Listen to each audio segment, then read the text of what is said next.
Welcome to Twilight Terror Stories. Twilight is not just the end of day, it's the beginning of something else. A time when the shadows stretch and fear takes its first breath.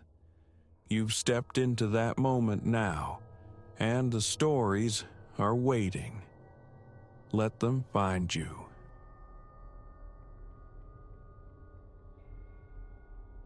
Never did I imagine that a pilgrimage into the mountain's heart, a simple communion with stone and sky, would culminate in a confrontation with a man hunted, a man dangerous.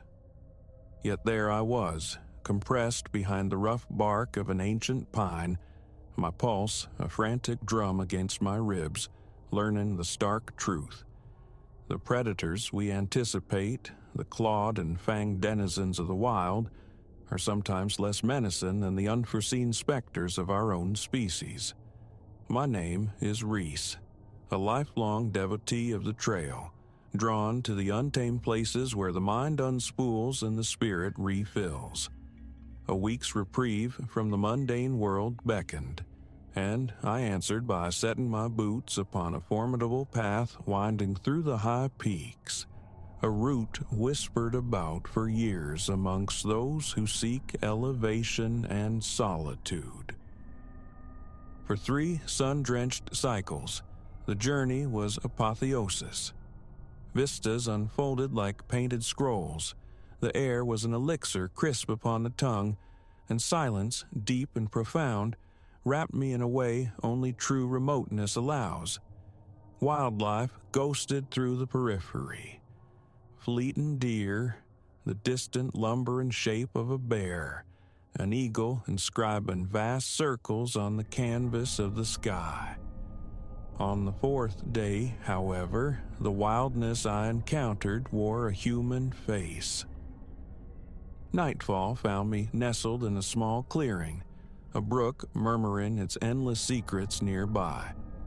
Beside the flickering tongues of my campfire, spooning rehydrated sustenance, immersed in the forest's soft symphony, a discordant note shattered the peace. Voices, human voices, slicing through the deepening dark beyond the firelight's reach. Hikers, perhaps? Unlikely, this far from any trailhead. I hadn't glimpsed another soul since descending into this valley. And the tone, it coiled around my nerves, tight with urgency, frayed with anger. Instantly, I smothered the flames, plunging my small haven into shadow, retreating into the nylon shell of my tent, ears straining against the fabric. Closer now, the voices resolved into 2 distinct timbres, both male. One resonated low, gravelly, imbued with a harsh authority. The other climbed higher, thin and taut with anxiety. "Got to push on," the gravel voice ground out. "They'll have sniffed out this area by now." "Can't," the higher voice pleaded, ragged. "Legs are shot. Feels like we've been walking forever." "You want to taste prison walls again? 'Cause that's the end of this road if they snag us. Now, move." A glacial chill traced my spine. Prison, not lost wanderers, not fellow seekers of solace, escapees, fugitives. I held my breath, a statue carved from fear as their heavy footfalls crunched nearer. The beam of a torch slashed across my tent wall. The gravel voice spat a curse. "Someone's bedded down here, fresh. So, ain't seen nobody. Don't matter, could report us, gotta find 'em." My heart hammered violently, a desperate bird trapped in my chest, surely loud enough for them to hear. Egress was imperative, but how?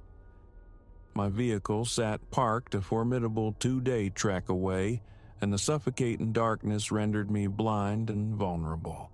Soundlessly, a phantom gathering its essentials, I slung my pack over my shoulder and eased out the tent's rear flap. The men were circling the front, their flashlight beams cutting frantic, searching arcs through the timber. I melted away from the campsite, leveraging the brook's ceaseless chatter to swallow the sound of my passage. Yet barely 50 yards gained, a sharp cry ripped through the night. "Hey, someone over there!" Then I ran. Pure instinct took over. Branches lashed my face like whips as I plunged headlong through dense undergrowth, the crashing sounds of pursuit terrifyingly close behind. Direction dissolved.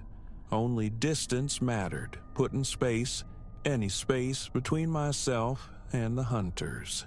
Minutes blurred into an eternity of burning lungs and leaden legs, propelled solely by terror, by the phantom sensation of rough hands closing around me.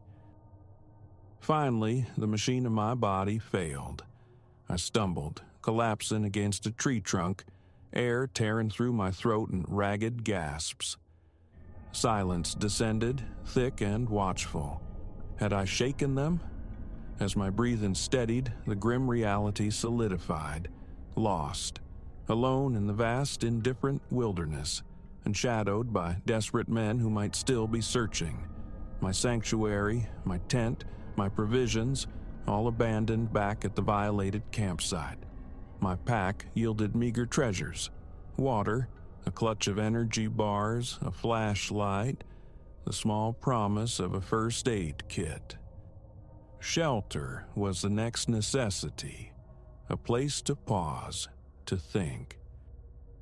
My eyes, slowly adapting to the profound dark, discerned the massive, skeletal form of a fallen giant nearby.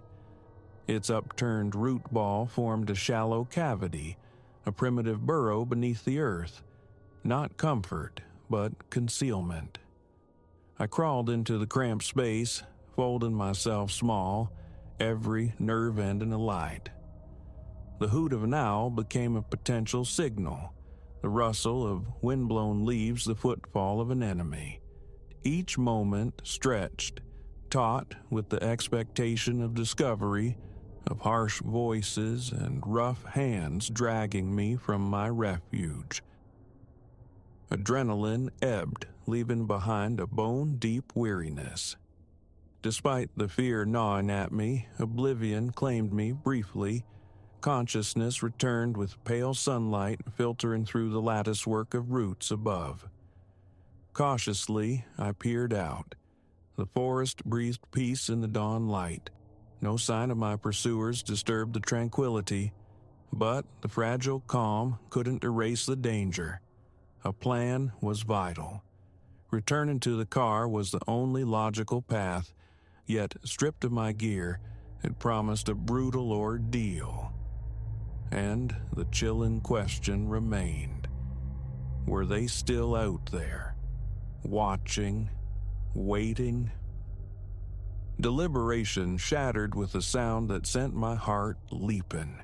The rhythmic, percussive thump, thump, thump of helicopter blades biting the air. Search and rescue? Or law enforcement? Hunting the hunters? I scrambled from my earthen hiding place, scanning the canopy for a break, a clearing where I might be seen. As I moved, new voices drifted through the trees, different from the night's raw desperation. These were measured, organized. Team Alpha, sweep east quadrant. Beta, take west. Subjects considered dangerous. Approach with caution, await backup. Relief washed over me, potent and dizzying. The police. Deliverance. I started towards the sound, towards safety, but froze. What if the fugitives heard them too? Cornered animals are the most unpredictable. What if desperation drove them to seize an advantage? A shield? My apprehension solidified into certainty as frantic thrashing erupted behind me. I spun to see them, the two men from the darkness, now starkly visible, eyes wide with feral panic. The gravel-voiced one, Draven, locked eyes with me, his narrowing with venomous recognition. "You," he snarled, the sound ripping the morning quiet. "You brought 'em down on us, didn't ya?" I backed away slowly, hands raised in a gesture of harmlessness. "No, I swear, just hiking. I don't want any trouble." "Too late. Trouble found you." Draven advanced, a predator closing distance. "Looks like we just found our ticket out of this mess." Draven?" The other man, Milo, shifted nervously. "I don't know. Maybe we should just—" "Shut it, Milo," Draven snapped, his gaze fixed on me. "You're coming with us. Try anything stupid. You'll live just long enough to regret it." My thoughts raced, frantic calculations in the face of imminent capture. Hostage. The word echoed grimly, but they were larger, likely armed. I needed time, needed to keep them rooted here until the search teams closed in. "Okay," I managed, striving for a steady tone. "Okay, I'll come. But my pack? I need my pack back there. Water, food. We'll need it if we're dodging cops." Draven hesitated, weighing options visible in his hard eyes, then gave a curt nod. "Fine, but quick, no tricks." I led them back towards the fallen tree, deliberately slowing my pace, straining to hear the approaching searchers. The sounds were closer now, organized commands, boots moving through the underbrush. As we reached the root ball, a desperate gamble formed. Risky, yes, but the only card I held. Kneeling, pretending to fumble for the pack hidden beneath the roots, I instead scooped up a handful of loose soil and decaying leaves. In one fluid motion, I spun and flung the debris directly into Draven's face. He roared, momentarily blinded, stumbling back. I didn't linger. I ran, not blindly this time, but towards the growing sounds of rescue, screaming with every ounce of air in my lungs. "Help! Over here! They're here! The fugitives!"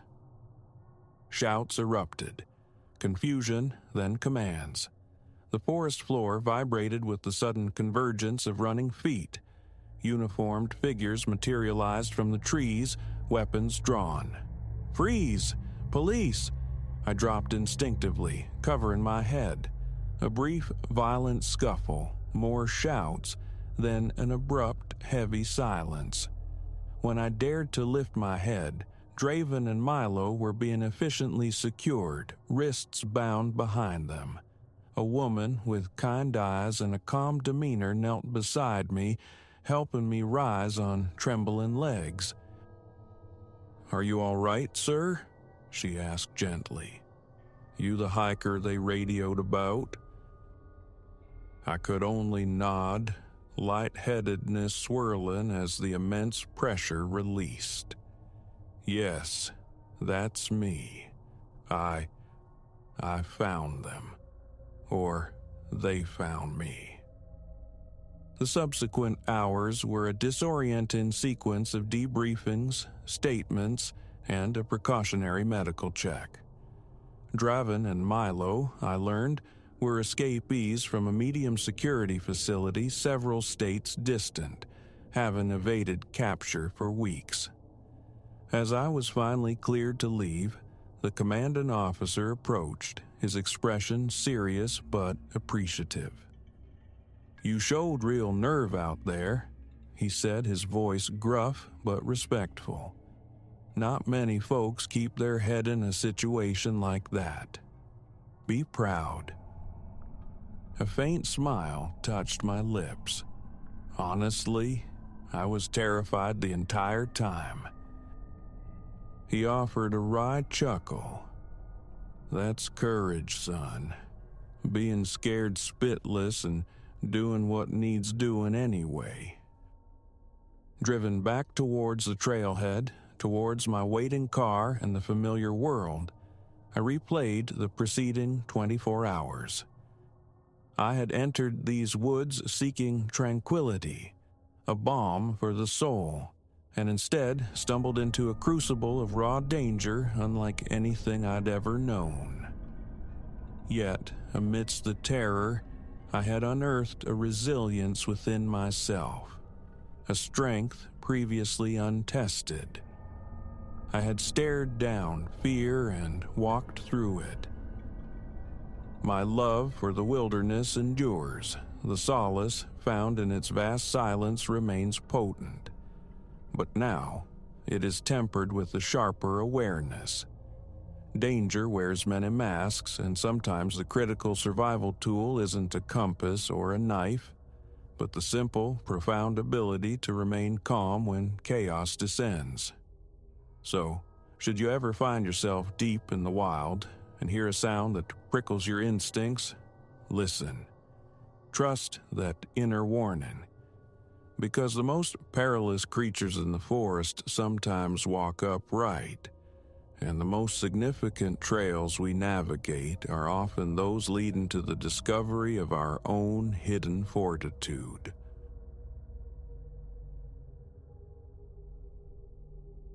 Cellars. A primal aversion coiled in my gut whenever I thought of them. Always had.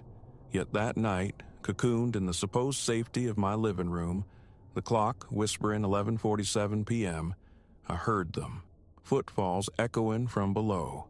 Unmistakable, deliberate steps on bare concrete. Not the familiar groans of an old house settling its bones, nor the gurgle of plumbing. Footsteps. My laptop screen descended, a curtain fallen on normalcy. Silence pressed in, thick and waiting. The television remained a black mirror, my tea, a forgotten stone-cold brew. The cadence continued from the depths, heels striking concrete, rolling to toe, unhurried, methodical. Someone was down there, measuring the space. My fingers, numb, fumbled for the phone. 10 minutes, minimum, for help to arrive. The steps ceased. A breath held for 3 heartbeats. Then they resumed their slow patrol. Rising from the sofa, the chill of the hardwood floor bit at my bare soles. 15 paces separated me from the aluminum baseball bat propped near the entrance, a relic of vigilance. I counted them, each footfall a drumbeat against my own fear. The bat's metal felt frigid, unforgiving, a solid weight in my trembling grasp. At the hallway's terminus loomed the cellar door, dark timber scarred by the 3 locks I'd meticulously installed 6 months prior, a legacy of a past violation. Deadbolt, chain, padlock. My eyes traced each one, secure, undisturbed.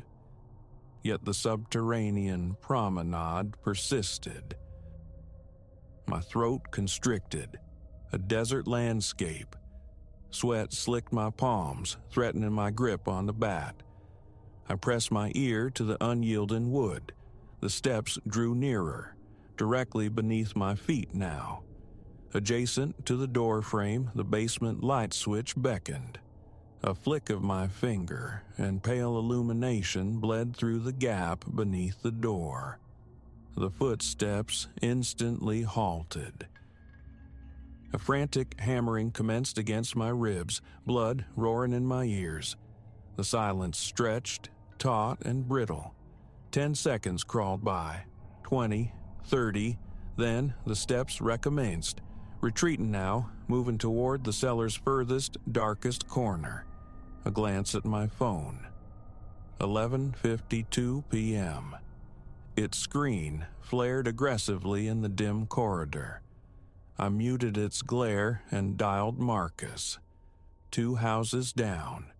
4 rings echoed in the void before his sleep-thickened voice answered. "Hello? There's someone in my cellar, Marcus." "What? Elias? It's nearly midnight." Footsteps downstairs, but the door, it's locked tight. "Can you come? Bring your pistol." A pause crackled over the line, followed by the rustle of movement. 2 minutes, Marcus affirmed, his voice suddenly sharp.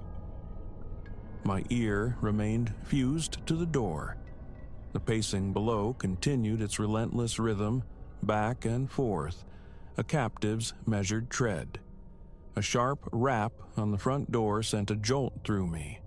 I retreated backward down the hall, gaze locked on the cellar entrance.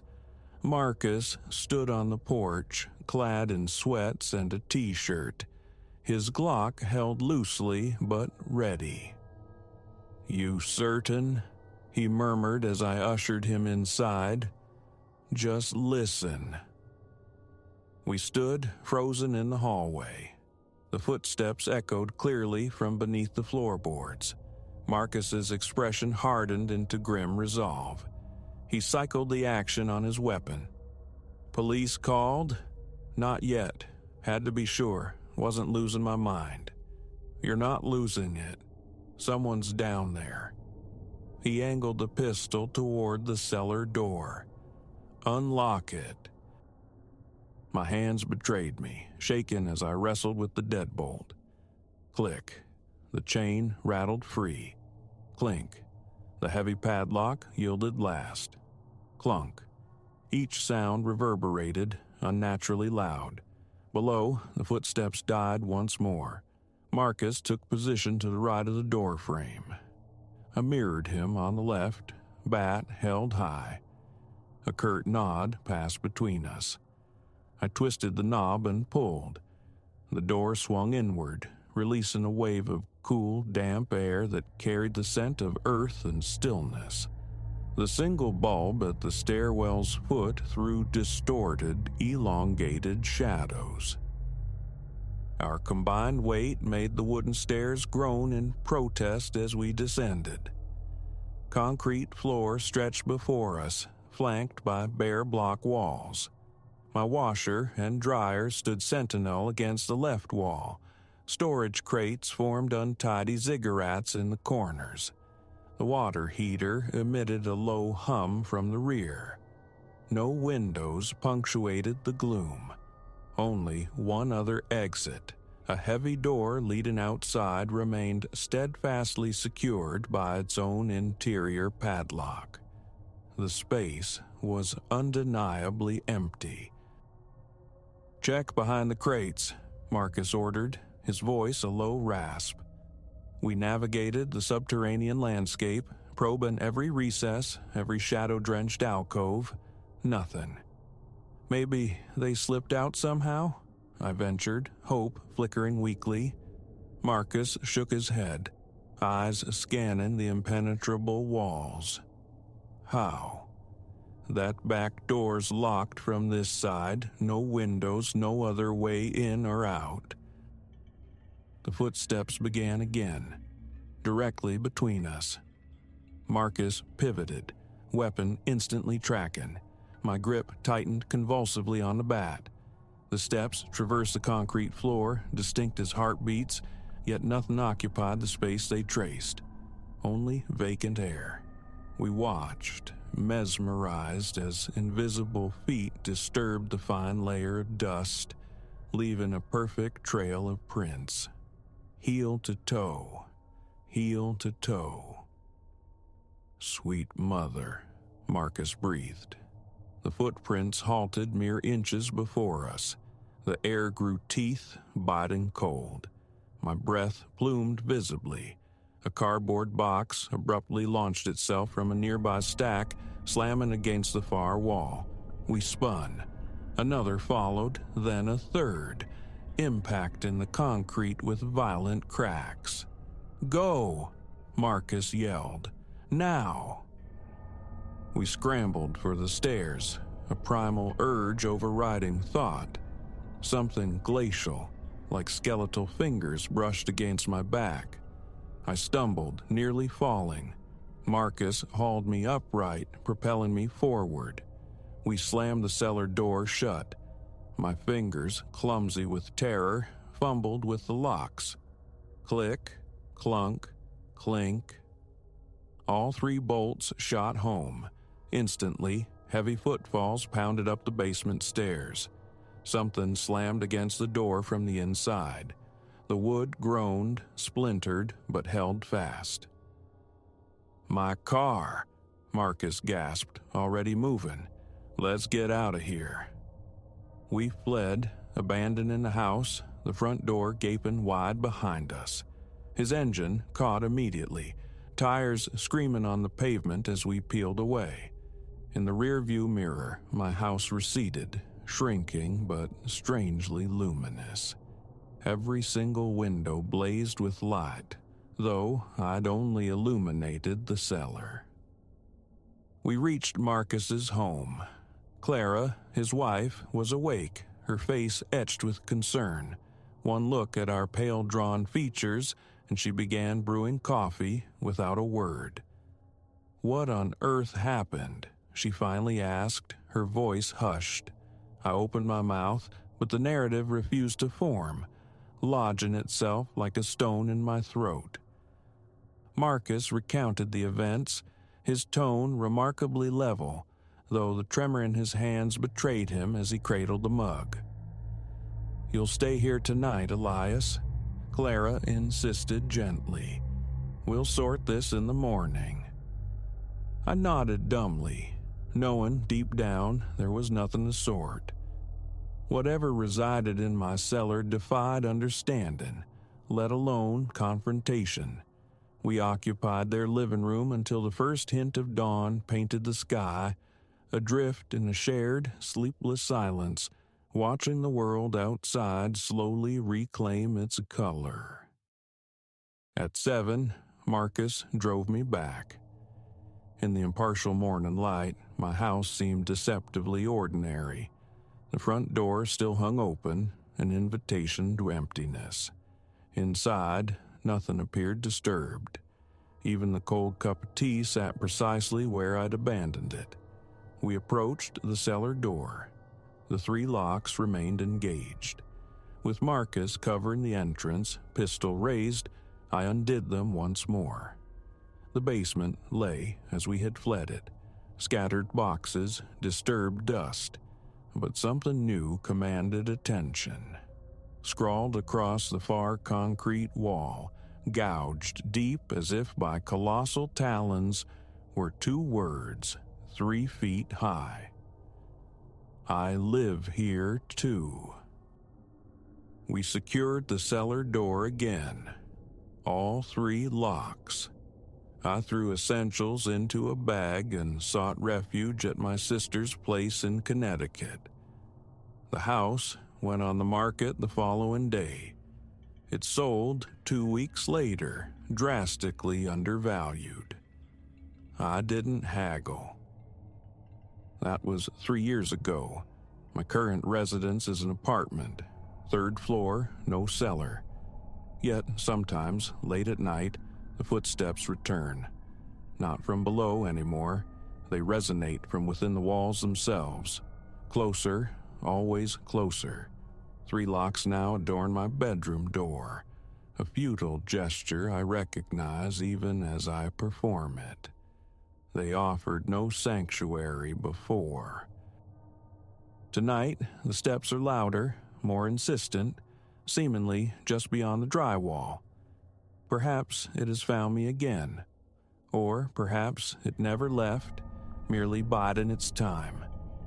Now there's a scratching, metal grating on plaster, letters being carved into the barrier between us.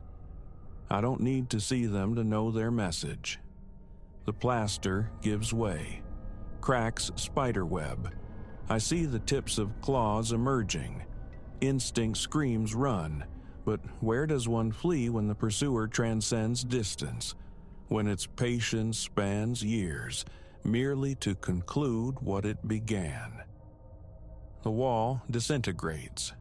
Its breath, colder than any earthly chill, washes over my face. I should never have descended into that cellar, never have turned that key. Some doors remain locked for profound reasons. Some secrets demand eternal burial. Too late. It is here. This time, no escape route presents itself. The footsteps have ceased. I understand why. It no longer needs to walk. It has arrived, right behind me. I feel its claws settle upon my shoulder, glacial, razor sharp.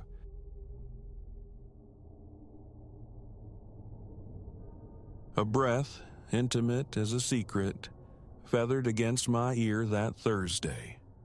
I was hunched over ledgers thick with the dust of forgotten enrollments, deep in the building's concrete gut where the past went to molder. Digital ghosts haunted the servers upstairs, but pre-millennium truths demanded this pilgrimage into the sepulchral quiet of the archives. Down here, only the electric sigh of failing fluorescence disturbed the stillness. Until that sound, a slow exhalation, impossibly close. Every nerve ignited. I spun, finding only the skeletal rows of shelving receding into gloom, the stuttering pulse of light overhead. Dismissed it, a trick of the stale air, the genesis. 3 years I'd navigated the currents of this institution, a minor functionary, Elias, managing departmental minutiae, corralling research artifacts for inquiring faculty. Above ground pulsed the building's lifeblood, student throngs, elevator chatter, the ceaseless hum of productivity. But below, in the sublevel warren, time itself seemed to stagnate, a repository for the obsolete, tomes unread, files brittle with age, machinery surrendered to rust and shadow. The light, perpetually anemic, bled onto walls the color of resignation. An olfactory signature lingered, desiccated paper, chemical tang, a faint underlying dampness. Initially, the subterranean depths were terra incognita. Then, the demands of archival research, unearthing spectral data from bygone decades, drew me down more frequently. I acclimatized to the constricted passages, the drone of unseen climate control. I mapped the territory, which aisles held secrets well preserved, which corners harbored only dust and the husks of spiders. It possessed a grim utility, this silence, fostering concentration.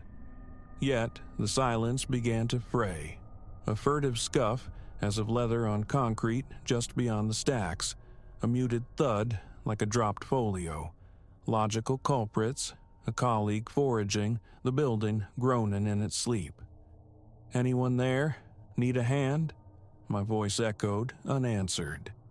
Investigations revealed only emptiness, an old edifice prone to eccentric acoustics, I reasoned. The sounds, however, became less like random structural complaints and more like shy intrusions. One afternoon, immersed in the ghostly scrawl of 90s-era transcripts, the bulb overhead spasmed.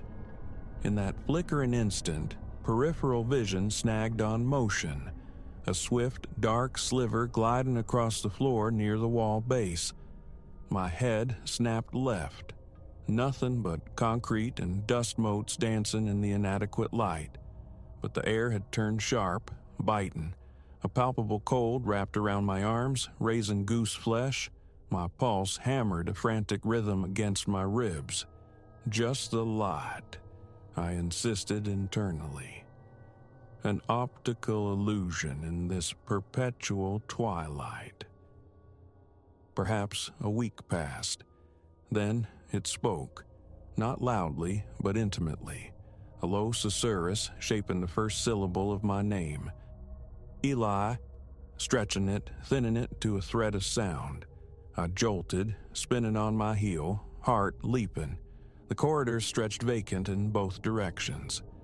I prowled the aisles, peered behind a looming steel cabinet. Silence answered. A clammy dampness slicked my palms, a band constricted around my chest. Explanations warred in my head. A prankster colleague? Silas, perhaps? But the clandestine nature, the feel of it. I retreated from the depths that day profoundly disquieted. Sleep offered little refuge that night, the memory of that half-whispered name cycling endlessly. Nothing, I chanted, a mantra against encroaching dread. The following day unfolded in mundane rhythms, documents filed, emails dispatched, charts printed, until 3 o'clock. Personnel files, buried in the archives, beckoned. A leaden reluctance settled in my stomach. I armed myself with a heavy-duty flashlight, insurance against the afternoon's deepening gloom below. At the threshold of the sub-basement, I drew a ragged breath. In. Find it. Out. I plunged into the main corridor, eyes scanning the cryptic labels. Locating the correct bay, I reached for a thick manila folder on the top shelf. As my fingers closed around it, the light directly above didn't just flicker, it died, plunged into absolute blackness for a heartbeat.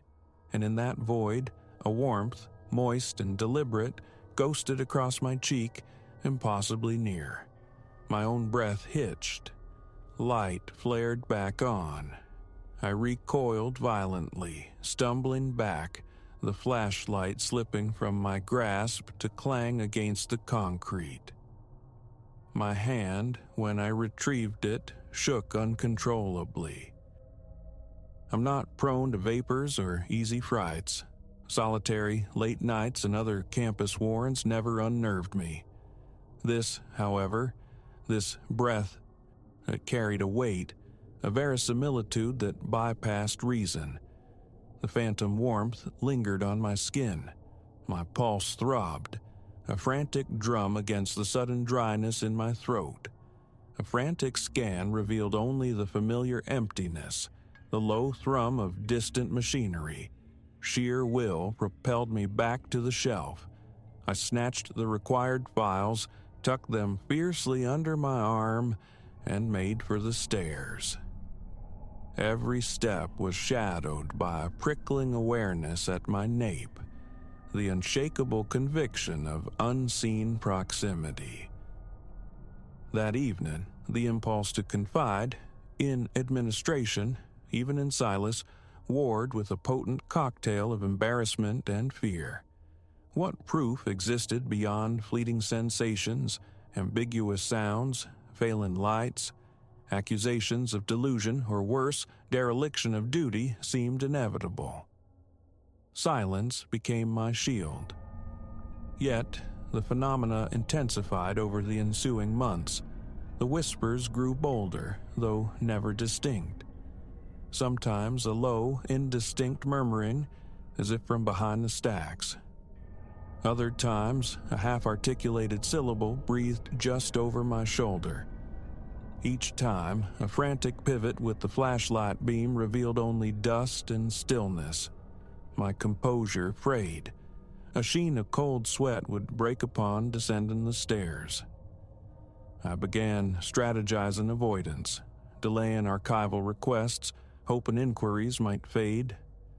A foolish tactic, I knew, letting fear dictate my duties, but the sub-basement itself felt increasingly hostile. The passages seemed to constrict, the lights to gutter more readily. The usual scent of aged paper now mingled at times with something cloying, akin to mildewed fabric. My breath hitched at the bottom step, muscles knotting in anticipation of the next flicker, the next whisper. Perhaps half a year after the initial breath against my ear, a new sound emerged one morning. Footsteps, Not hurried, but measured, resonant, echoing from the sub-basement's furthest reaches. "Hello?" My own voice sounded thin, tremulous. "Is someone there?" Silence answered, yet the rhythmic tread continued. Compelled, I followed the sound, turning into a long, straight corridor terminating 50 feet ahead at a padlocked storage annex. The steps seemed to originate from beyond that very door. I advanced cautiously, my own soles squeaking on the grimy concrete, a glacial chill creeping into my hands. My heart hammered, a frantic pulse audible in my ears. As I reached the heavy metal door, the footsteps ceased. Abruptly, silence rushed back in. I tested the handle, firmly locked. Pressing my ear to the cold steel yielded nothing. Behind me, the corridor lay deserted. The bulb overhead gave 2 convulsive flickers, then held steady. "Empty," I muttered, the word tasting like a lie. The sensation of being observed was overwhelming. I fled, stumbling on the upward stairs in my haste. Later that day, seeking some anchor in normalcy, I approached Silas. Casually, obliquely, I inquired about basement acoustics. "Odd noises down there sometimes?" He shrugged. "Pipes bang around a bit, old place, you know." I pressed gently. "Ever feel, I don't know, like someone's there? Whispering, maybe?" He gave me a look, part confusion, part concern. "Nah, Elias. Sounds like you're stressed, man." The conversation died there. Paranoia felt like too steep a price for seeking validation. Weeks later, a new directive. Purge a forgotten corner of the sub-basement, thick with defunct textbooks. Catalog or condemn. A full day I spent immersed in the task, dust clinging, sweat cooling on my skin, my focus blurring with fatigue. By late afternoon, back aching, mind frayed, the familiar susurrus returned, seeming to emanate from behind a leaning tower of cartons. Ignore it. Focus. My hands trembled subtly as I hefted another volume. Then it came again, sharper this time, coalescing into my name. Elias. I straightened, my legs suddenly unsteady, a nauseous knot tightening in my gut. I took a hesitant step towards the boxes. The light above stuttered. A soft, dry scrape, like cardboard dragged across concrete, sounded from the hidden space. Heart pounding, I peered around the stack. Empty. My breathing grew ragged, vision swimming. I squeezed my eyes shut, commanding calm. In that instant, a distinct warm exhale brushed the back of my neck. I whirled, the book tumbling from my grasp. Nothing. Only shelves crammed with silent, decaying knowledge. That was the breaking point. I fled, leaving the books in disarray, scrambling up the stairs. Silas saw my face as I burst onto the main floor. "Elias, you okay? Look like you've seen a ghost." A jerky nod was all I could manage before seeking refuge in the restroom, splashing cold water on a face that felt bloodless, waiting for the frantic drumming in my chest to subside. The certainty settled then. This wasn't faulty wiring or overactive imagination. Something was fundamentally wrong down there. Avoidance became my primary strategy. Only absolute necessity drove me below ground. Requests for archived materials were met with delays, excuses. If directly tasked, I'd attempt to enlist a colleague, citing the poor light or heavy lifting. But companions were fleeting. The basement's oppressive atmosphere repelled others quickly, leaving me inevitably alone in the echoing quiet. Official channels remain untapped. How does one articulate whispers from nowhere, phantom breath in a locked, deserted vault? part of me craves investigation, a rational, physical explanation. Faulty vents, hidden speakers, anything.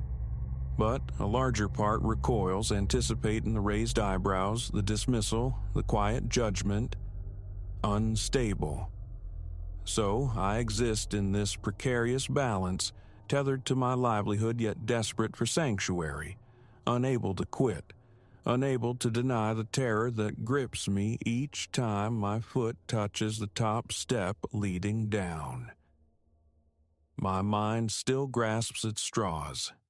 The building's antiquated systems, perhaps a hidden ingress point for some vagrant. Yet searches reveal no breach, no trace of human passage.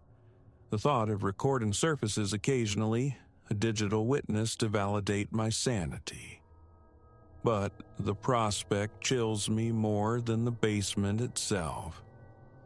Capturing that voice would lend it an undeniable reality, a permanence I may not be prepared to confront. For now, survival dictates strategy. Expeditions below are surgical strikes. Descend rapidly, retrieve the target, ascend without pause.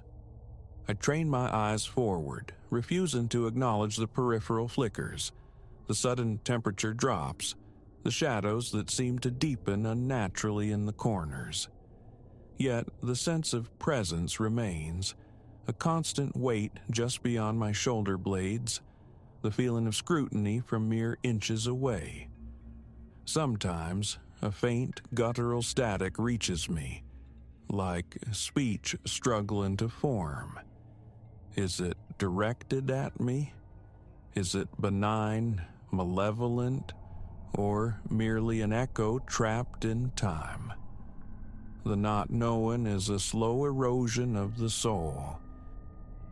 Each ascent from that concrete tomb brings a flood of visceral relief, though my legs often feel like water, my shirt plastered to my back. I remain an island, this experience held close, unspoken. Filing a report, anomalous acoustic phenomena, sub-basement archive, feels ludicrous, destined for dismissal or bureaucratic oblivion. So I maintain the facade. With colleagues, I echo their casual assessments. Yeah, bit creepy down there, or smells like old socks. They nod, oblivious. My strategy remains one of avoidance and denial. Ignore the whisper. Focus on the task. Attribute it all to faulty infrastructure, to tricks of light and sound. Yet, beneath the rationalizations, a certainty resides. Something is down there. I feel its attention sharpen each time I pass those silent rows of shelves. How much longer can this charade hold? The next whisper, the next touch of cold air, will it finally shatter my restraint? Will I bolt, confessing everything, or will I simply walk away from this place forever? The decision hangs, suspended. But the pressure mounts daily. Something is drawing closer, or perhaps I am drawing closer to it. A breaking point looms, and the fear of what lies beyond it is a cold, constant companion.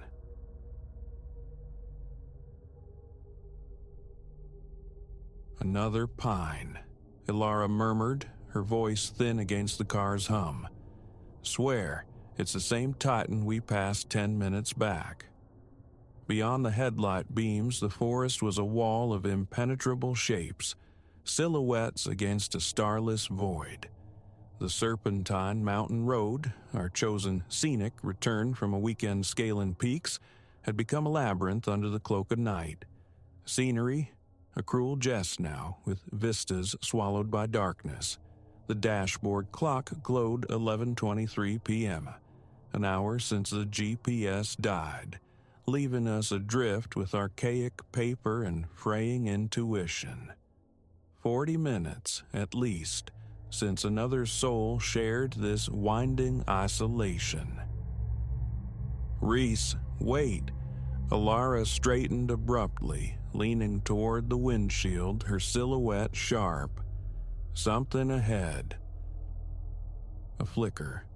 Out of place amidst the organic gloom, a shard of unnatural light winked back at us. Metallic.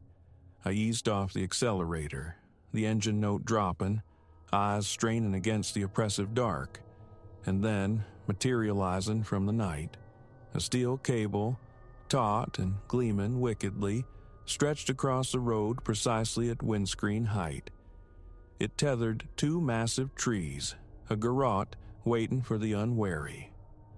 My foot slammed the brake.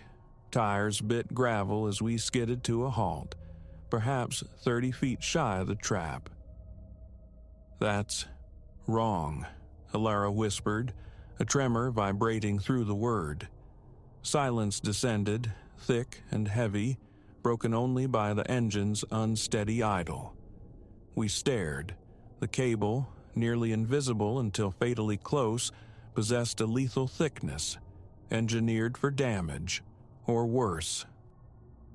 Logging gear, maybe? The suggestion felt hollow even as I voiced it. No, this placement was too precise, too deliberate. An ambush mechanism designed to strand travelers exactly here, marooned, exposed. Suddenly, light bloomed violently in the rearview mirror. Headlights closing fast around the last bend. A wave of relief, fragile and fleeting. Company, safety, numbers. But it evaporated as the vehicle bore down, making no attempt to slow despite our stationary presence. "Hold tight," I commanded, wrenching the wheel. We lurched onto the meager shoulder just as a dark, hulking truck swerved violently around us, its high beams blinding, license plate obscured. It didn't stop for the cable. Instead, it veered sharply onto an unseen dirt track, vanishing into the trees just shy of the barrier. Before we could process, two more pairs of headlights ignited the curve behind us. The realization struck with physical force. A coordinated menace. The cable, their snare, and we, the quarry. "Call emergency," I urged, but Alara held up her phone. The screen stark. No service. The following trucks were already maneuvering. One bumping off-road to our left, the other flanking our right. A vehicular pincer closing in. Instinct, honed by years navigating these treacherous mountain paths, took over. I slammed the gear shift into reverse, blessing the all-wheel drive I'd once deemed excessive. "Hang on." The word was barely out before I floored the accelerator. We catapulted rearward, past the advancing trucks, our headlights briefly illuminating startled, predatory faces behind their windshields. 50 yards back, the road curved sharply. I remembered it. A chance, if we could make that bend. Our pursuers scrambled, their larger vehicles grappling clumsily with the narrow confines. Then salvation. A Forest Service fire road, its gate unexpectedly ajar. No hesitation. I swung the car onto the rough track, killing the lights the instant we rounded its first concealing bend. The pursuing trucks roared past on the main road, their engines a fading snarl, doubtless assuming we'd continued our backward flight.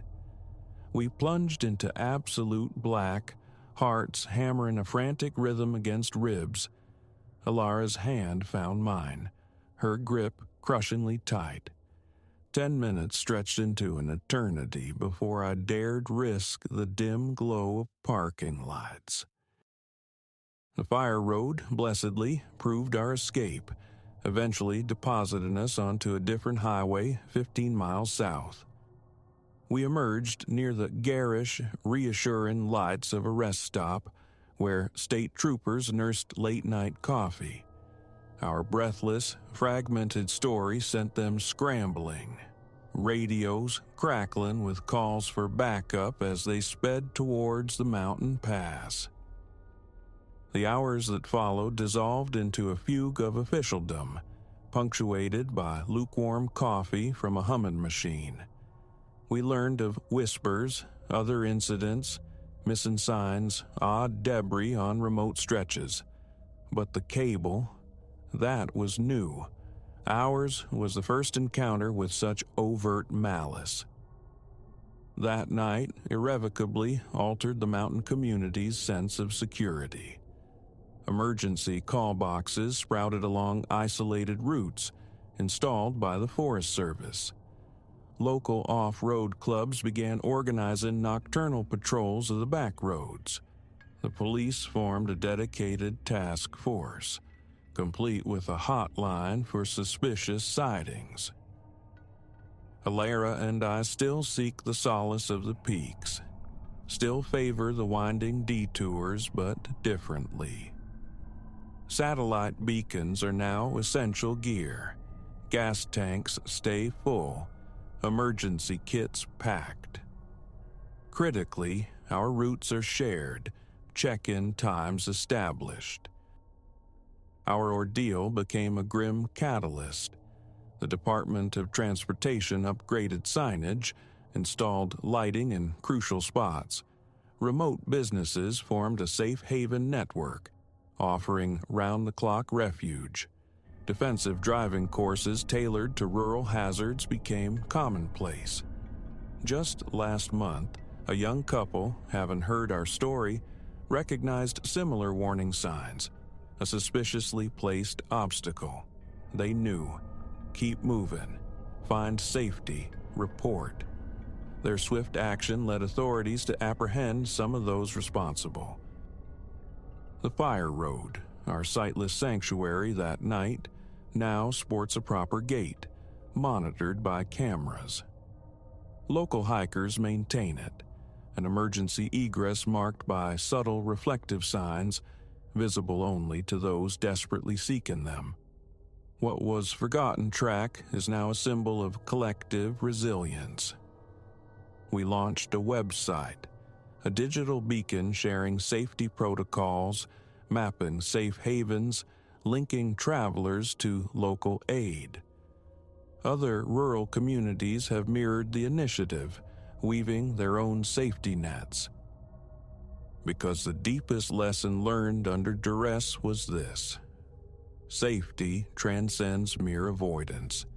It's forged in networks of shared knowledge and mutual support. Every shadowed road feels less daunting when you know the location of safe harbors, when the understanding dawns that isolation can be mitigated, that you are not entirely alone. Driving mountain roads after dark still brings that familiar tightening in my chest when headlights catch an unexpected glint. But fear is now tempered by knowledge of escape routes, emergency protocols, and communities vigilant and ready. The mountains retain their wild beauty. We've simply learned to navigate their majesty with wiser eyes.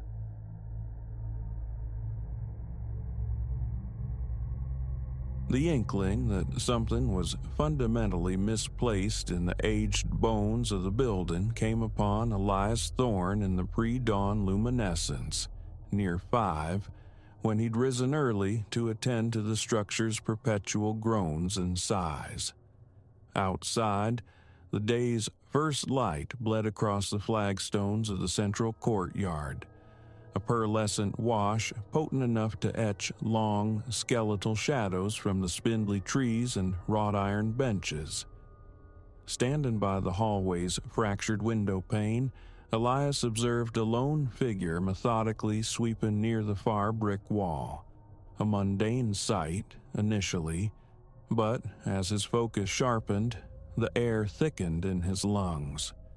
The sweeper stood bathed in the sideways slant of nascent sunlight, yet the ground beneath him remained stubbornly unmarked. No silhouette bloomed from his form. The broom itself cast a thin, dark line, stark against the concrete, but the man, he threw no shade at all. A knot of ice formed in Elias's gut, a dizzying surge of wrongness flooding his chest. He pressed closer to the cool glass, eyes narrowed, wondering if the scant hours of sleep had left his senses unreliable.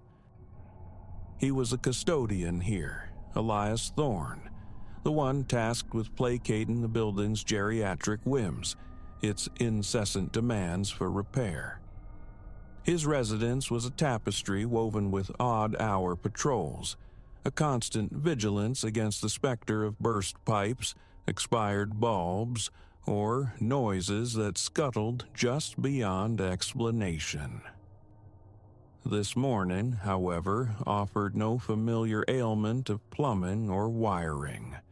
It presented a man divorced from his own shadow. A descent was necessary. His limbs felt oddly weighted, his pulse a frantic drum against his ribs as he navigated the stairwell. The air hung thick and close, redolent of damp cement and the slow, quiet bloom of mold, the building's ancient breath. Stuttering fluorescent tubes, long overdue for replacement, cast a nervous, flickering light down the corridors. His own footfalls echoed with unnerving clarity, each step amplified in the ossified silence. He reached the heavy metal door, giving onto the courtyard, its hinges emitting a protracted groan as he pushed it open. The man sweeping glanced up, a flicker of movement, but his rhythmic strokes didn't falter. The dry rustle of bristles on stone was the only sound piercing the stillness. Elias advanced, his gaze fixed. The sun, climbing higher, now rendered the shadows of potted ferns and benches with sharp definition. Still, the ground around the sweeper's feet remained inexplicably blank. The visual dissonance scraped at his nerves. The nape of his neck prickled, the fine hairs on his arms lifting. He marshaled his thoughts, clinging to the logic that governed his days: tenant disputes, budget spreadsheets, maintenance schedules. He wasn't prone to flights of fancy, yet the sight before him felt like a tear in the fabric of the real. He cleared his throat, the sound small in the open air. Hello? The name he thought belonged to the janitor, a vague figure glimpsed perhaps once before, handling minor tasks, dispatched by a cleaning service long since defunct, died on his lips. He couldn't quite recall the name or the face. "Can you hear me?" Another step forward, the crunch of loose gravel underfoot. The man turned, a rotation unnervingly deliberate, almost languid. Elias met his eyes, and a profound coldness, sharp as fractured ice, traced its way down his spine. They were voids, those eyes, cloudy, indistinct, like frosted glass that offered no glimpse of pupil or iris within. The gaze drifted past Elias, registering nothing, acknowledging nothing. A vice seemed to tighten around Elias's chest, his throat constricted, words failing him. The figure pivoted back, resuming the steady, hypnotic sweep of the broom. A faint drift of air, colder than the ambient morning, brushed Elias's cheek, stirring the leaves in the nearby trees despite the otherwise profound stillness. He recoiled instinctively, his heart hammering, palms beginning to film with sweat. "Excuse me," he tried again, forcing steadiness into his tone. Are you newly assigned here?" Silence answered him, punctuated only by the relentless shoosh shush of the broom. Elias's gaze flickered over the man's attire, drab, dark gray work clothes cut in a style that felt decades out of date. The fabric looked threadbare, lacking any modern insignia or identification. His boots seemed planted firmly enough, yet behind them, stubbornly, lay only undisturbed concrete. What was one supposed to do? A frantic urge rose in him to seize the man's shoulders, to demand recognition, but a powerful, visceral dread anchored his feet. His deepest instincts screamed a warning against contact. The breeze intensified for a moment, raising goose flesh across his skin. He retreated, backing towards the heavy door. Records. He needed documentation, tangible proof.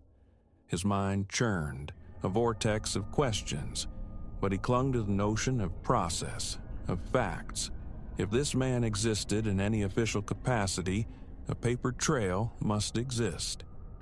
He hurried back into the building's dim embrace, the door thudding shut behind him, a sound both final and inadequate. He took the stairs 2 at a time, keys jangling a nervous rhythm in his pocket, his breath coming in short, sharp gasps. Back in his apartment, he went directly to the battered oak filing cabinet, its drawers groaning in protest as he yanked them open. Here lay the building's mundane history, contracts and invoices, the names of every tradesperson who'd crossed the threshold. He began pulling files, fingers clumsy, scanning document after document. Sweat beaded on his forehead. The building's plumbing offered a faint gurgling commentary from within the walls, fraying his already taut nerves. Minutes stretched into an hour, then longer, flipping through yellowed papers, old agreements, payment receipts. He located the contract for the previous cleaning firm. The janitor he vaguely recalled wasn't listed. No records indicated any caretaker, handyman, or groundskeeper employed on site for at least the past 10 years. The building simply hadn't had such a position filled. Nausea coiled in Elias's stomach. It defied reason. He knew. He'd seen someone like this man before, performing small duties. Yet the archive offered nothing. He slammed the drawer shut, leaning against the cabinet, forcing measured breaths. His head throbbed. A glance at the wall clock. Nearly 6:30. The sun would be properly up now. Perhaps he should return, verify if the sweeper remained. Had fatigue conjured the entire encounter? But the memory, those vacant eyes, the impossible absence of shadow, felt too solid, too chillingly real to dismiss. He descended once more. The familiar hallway seemed to hold a deeper chill than before, despite the summer season. His joints ached with tension. Pushing open the courtyard door, he blinked against the bright morning light. He scanned the flagstones, the corners, the benches. Empty. The sweeper, the figure, whatever it was, had vanished. No broom leaned against the wall. No disturbance marked the concrete. Nothing amiss save for the lingering disquietude tightening Elias's chest. He resolved to query the residents. Surely someone else rose early might have noticed. He walked the ground floor corridor, knocking on the doors of known early risers.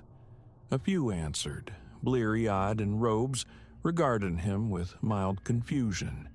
Had they seen a janitor sweeping near dawn? Blank stares, head shakes. One elderly woman chuckled, advising him he was working too hard. Another tenant gruffly suggested more sleep. No corroboration. no one had seen a thing. The remainder of the day, Elias spent cloistered in his apartment, sifting through the records again fruitlessly.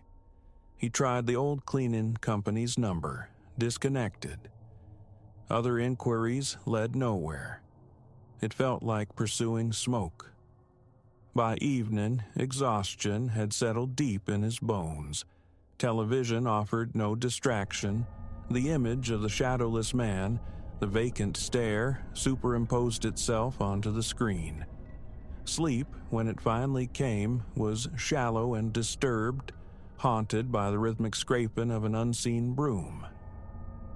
The following morning, he woke before the sun, jolted alert around 4:30. His body protested, stiff and weary, eyes gritty from sleeplessness. He forced down coffee he couldn't taste, then returned to his vigil at the hallway window. The sky was a canvas of deep indigo, just beginning to blush at the eastern edge. As the minutes bled away and the light intensified, the figure materialized, stepping into the courtyard with that same rigid bearing, moving with slow, inexorable purpose, pushing the broom across the stone. Elias's heart leaped, a familiar thud against his ribs. A tingling current traveled his arms. He clenched his fists, steeling himself. Cracking the window open, he listened. Only the rasp of bristles met his ears. Swallowing against a dry throat, he knew he had to go down again. His legs felt like leaden weights descending the stairs, past the flickering light, through the familiar miasma of dampness. Entering the courtyard, he found a figure in the far corner this time, sweeping near a scattering of dead leaves shed by the ancient trees. The sun, just cresting the rooftops, cast elongated, crisp shadows from every object, except one. Elias's skin felt cold, clammy. "You!" His voice was louder this time, sharper. The sweeping ceased. The head turned. Those same flat, lifeless eyes found him. A gust of frigid air swirled around Elias, rustling the branches overhead. He shivered, taking several deliberate steps closer, battling the unease churning within him. The figure remained silent. Elias was near enough now to discern the pallor of the man's skin, etched with fine lines that might have been age, or perhaps desiccation. He searched for words that might provoke a response. "Are you with the service?" he demanded. "We don't currently employ an on-site caretaker. Who sent you?" His voice quavered, betraying his resolve. No reply. The figure turned away, resuming its task. The repetitive scrape grated on Elias's nerves, fueling a confusing mixture of frustration and rising fear. He wanted to flee, yet an obsessive need to understand held him captive. He reached out, hand trembling slightly, intending only to touch the fabric of the uniform to confirm its solidity. But just as his fingertips neared the gray cloth, another blast of cold air shot through the courtyard, stronger this time, whipping leaves into a frenzy around his ankles. The trees seemed to shudder. He froze. His heart hammered violently. His mouth was desert dry. A profound instinctual certainty washed over him. The air itself resisted his touch, warned him away. Do not make contact. He snatched his hand back as if burned, a strange tingling lingering in his fingertips. The figure swept on, oblivious, impassive. Elias retreated, swallowing the lump in his throat. Uncertainty paralyzed him. His thoughts spun uselessly. He backed into the hallway, pulling the heavy door closed. He stood there, gasping for breath, trying to regain equilibrium. The building's interior felt oppressively warm after the courtyard's unnatural chill. His shirt clung to his back. A plan. He needed a plan. Something tangible to fight this impossibility. His next recourse lay in the building's deep archives, older records stored in a locked chamber in the basement. He held the key, a perquisite of his position. He descended into the subterranean level, the corridor swallowed by darkness until he fumbled for the switch. A single, naked bulb flickered to life overhead, illuminating rows of metal shelving laden with dust-furred boxes. The air was thick with the scent of decay and time. He began opening cartons marked with faded dates, scouring brittle files for any mention of a long-term caretaker, someone who might fit the description, however loosely.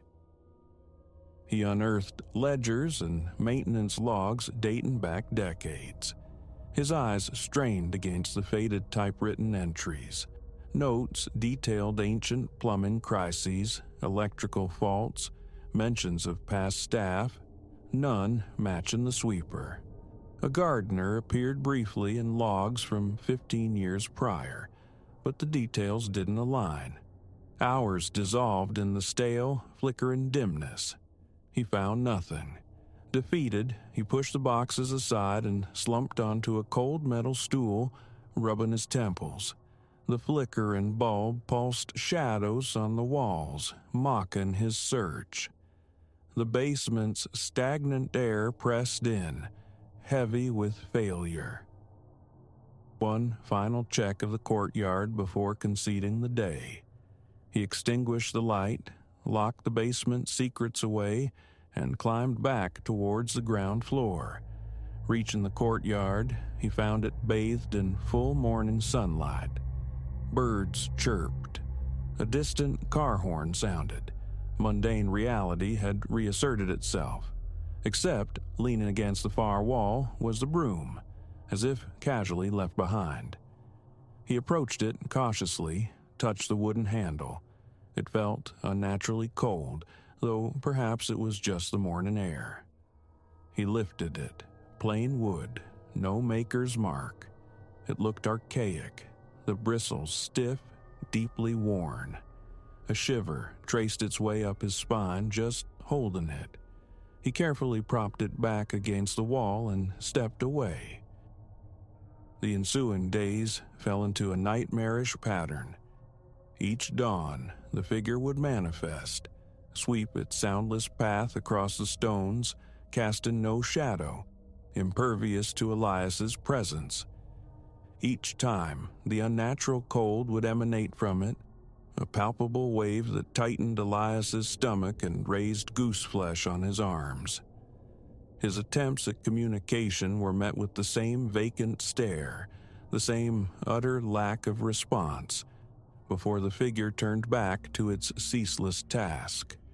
Sleep became a precious, fleeting commodity.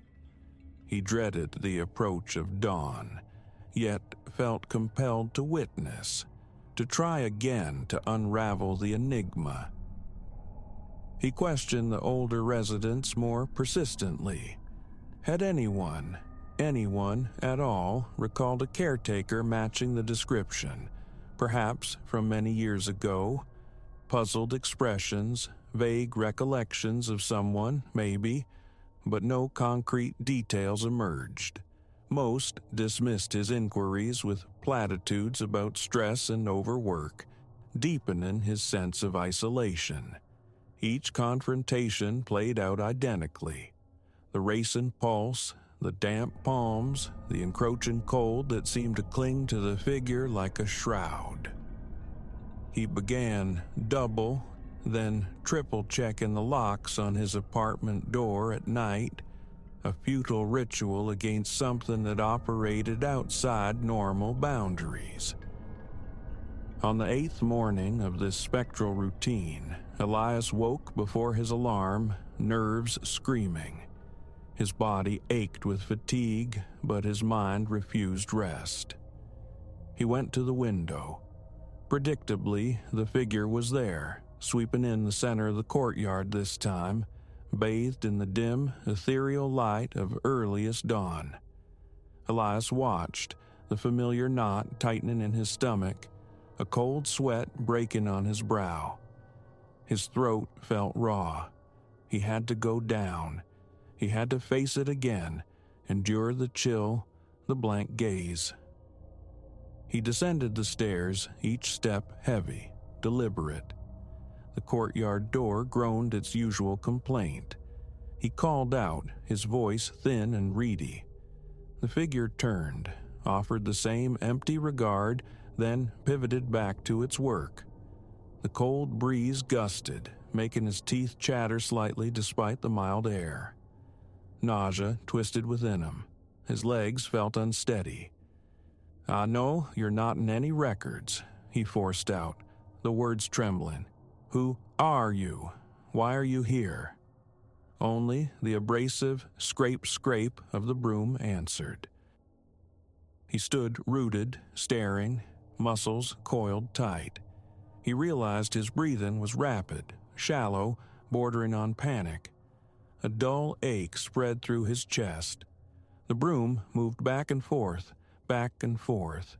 He noticed his hands were shaking.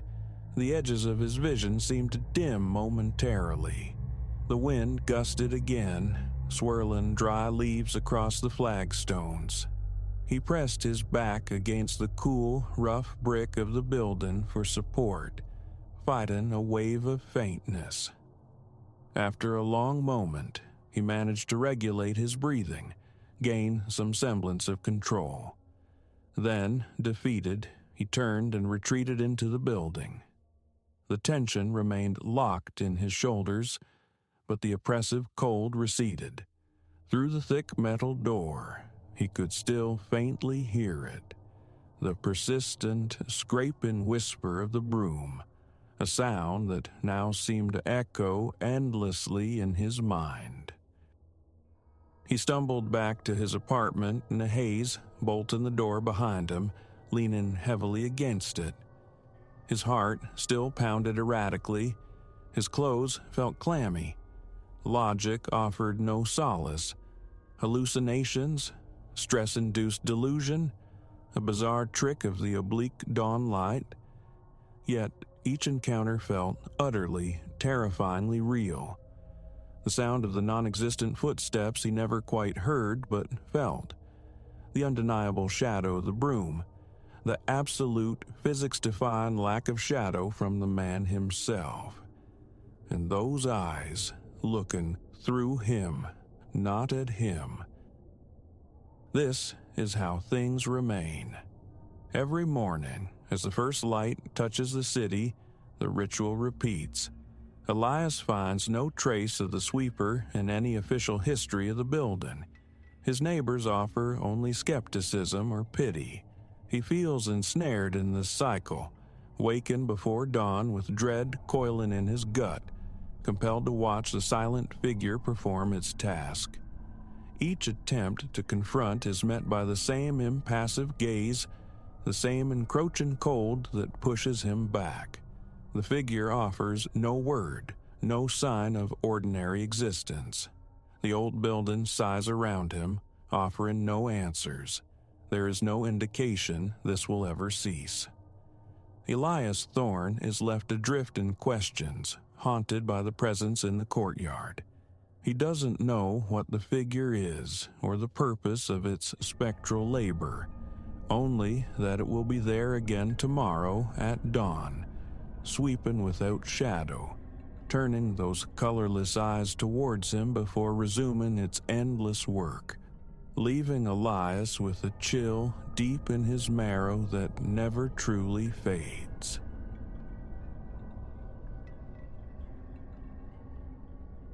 The blemish upon my photographs, initially no more than a whisper on the emulsion, a vague darkness haunting the horizon, a peripheral blur. Each click of the shutter, however, sharpened its edges, drew it nearer, lent it dreadful substance. By the time the truth bloomed cold within me, the passage was complete. The thing from the silver nitrate had slipped the confines of the frame, finding purchase in my breathing world. It began under the auspices of Clara's nuptials. I, Elias, played the chronicler, the unofficial eye capturing candid bursts of laughter, the fleeting choreography of joy that elevates such days. A day sculpted from perfection, almost aggressively beautiful. Sunlight spilled like molten gold, blossoms erupted in a riot of scent and color, spirits soared on updrafts of champagne bubbles. Hundreds of moments I trapped that day, comrades clinking glasses, Clara and her groom adrift in their first dance, the petal scatterer spinning in a froth of tulle. Only later, cocooned in the day's afterglow, scrolling through the digital harvest, did the discordance surface. There, nestled in a group portrait, partially veiled by an extravagant spray of lilies, resided a silhouette.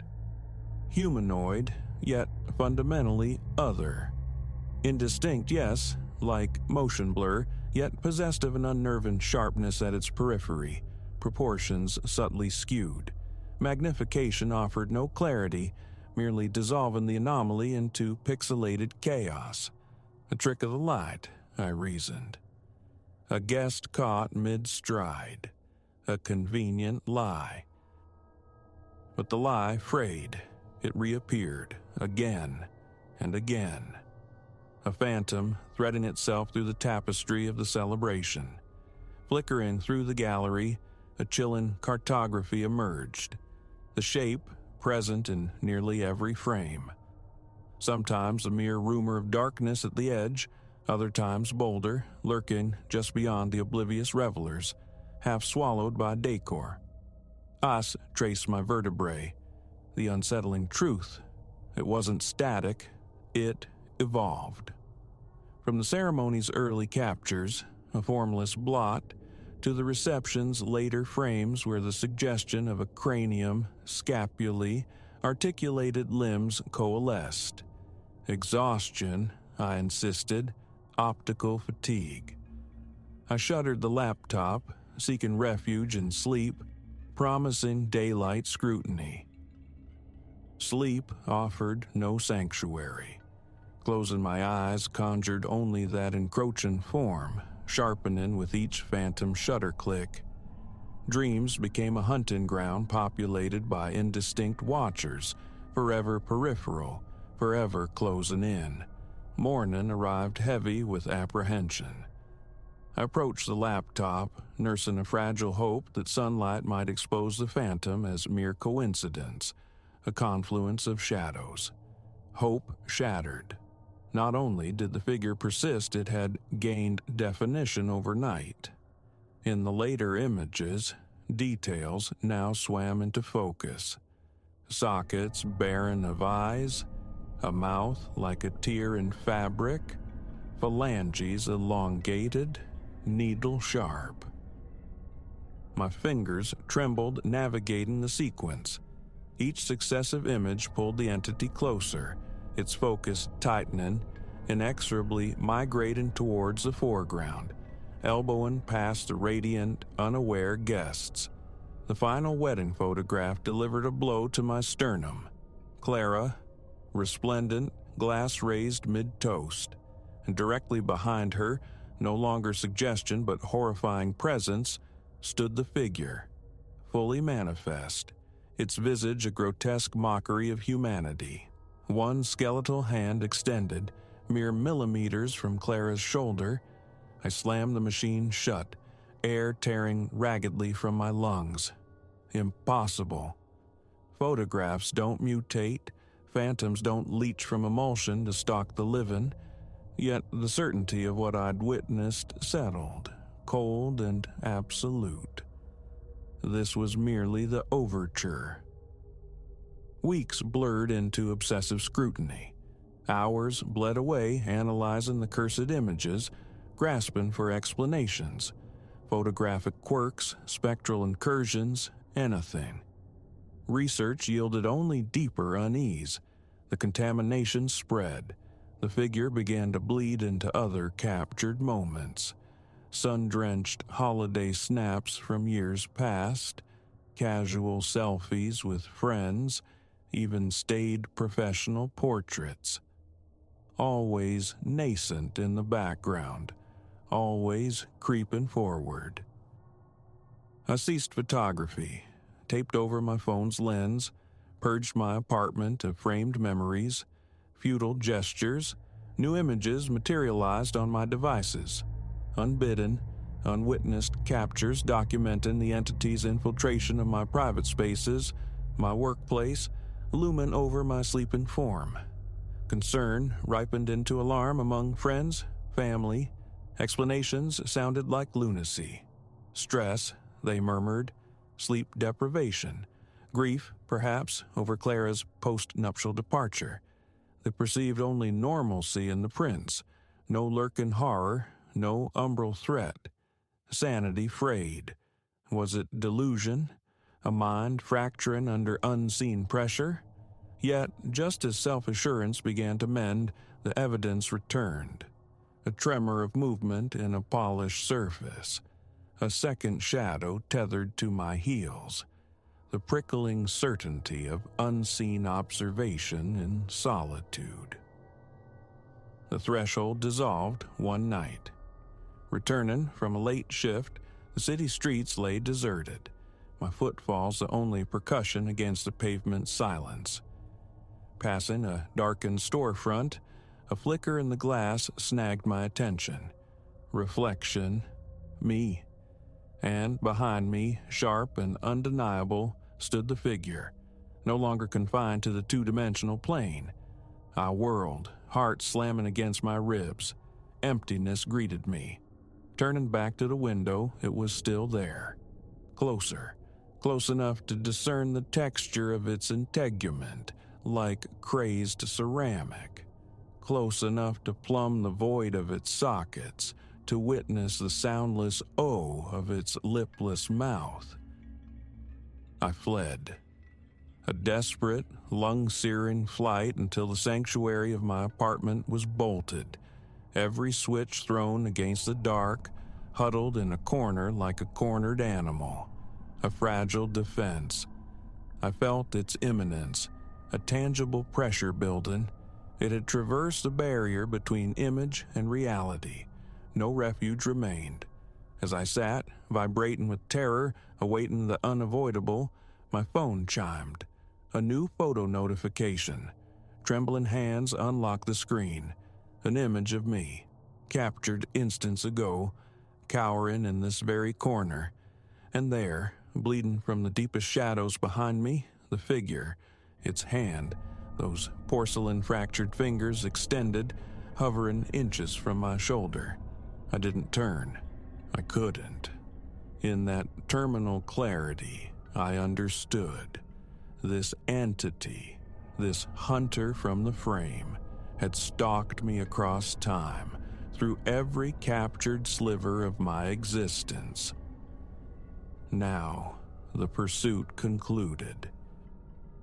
The chill touch, ceramic cold, landed upon my shoulder.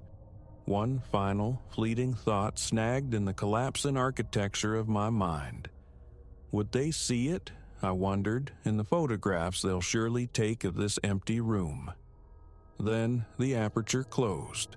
The world dissolved to black, and the last exposure was made.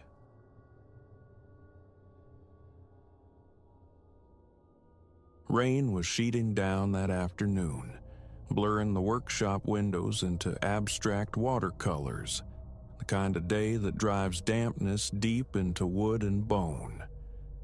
I, Elias Thorne, instrument restorer, was coaxing the last specks of rosin dust from a quartet of antique fiddles destined for some discerning collector, my fingers gritty with varnish's ghost. Then, A summons, sharp against the drum and rain, pierced the quiet. At the threshold stood two drenched figures wrestling an immense, upright crate, a brutalist block of wood scarred by transit and time. Its stenciled markings were faded runes. Its presence felt like an intrusion. One man thrust a damp clipboard under my nose, a signature exchanged for this hulking responsibility. And then they were gone, their van dissolving into the gray deluge, leaving silence and the crate's brooding presence in the heart of my workspace. It stood there, monolithic. Cracks webbed its surface like aged skin. The scent rolling off it was heavy, vegetal, reminiscent of flooded cellars. Running a hand along the rough-planed side, I drew back with a palm full of splinters. A crowbar groaned against resistant nails, the lid protesting with metallic shrieks before falling away. Revealed within, rank upon rank, were the pipes of an organ, antique and imposing even in its disassembled state. Their metal skins were dulled to pewter, the wooden casing a tapestry of scratches and deeper wounds. Near the base, a small, tarnished plaque whispered a date. Constructed 1842. No maker's mark offered provenance, only a flourish of engraved script too elegant or eroded to decipher. My trade is resuscitation. Harpsichords brought back from silence, clavichords restrung to sing, the tired bones of pianofortes given new voice, even the occasional scarred guitar. But a pipe organ, this compact yet towering assembly, its form was unfamiliar territory. The pipes, a forest of varying lengths, promised a peculiar tonal range. Below them, the console slumped, its keys yellowed and stained as if weeping amber tears from prolonged exposure to damp.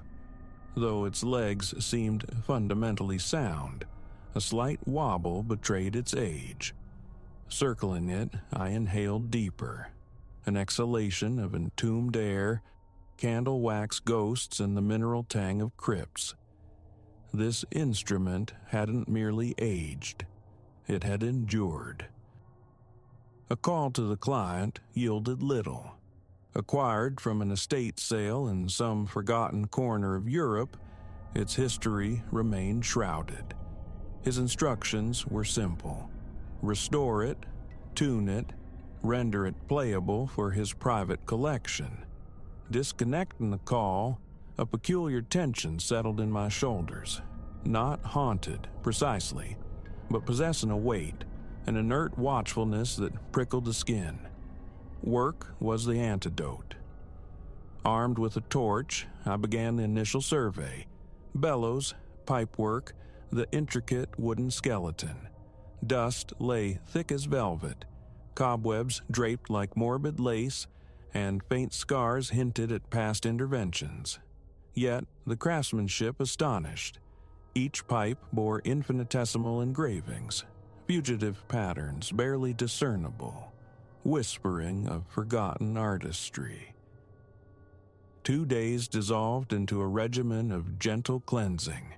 Mild soap, warm water, soft cloths coaxed away decades of accumulated grime.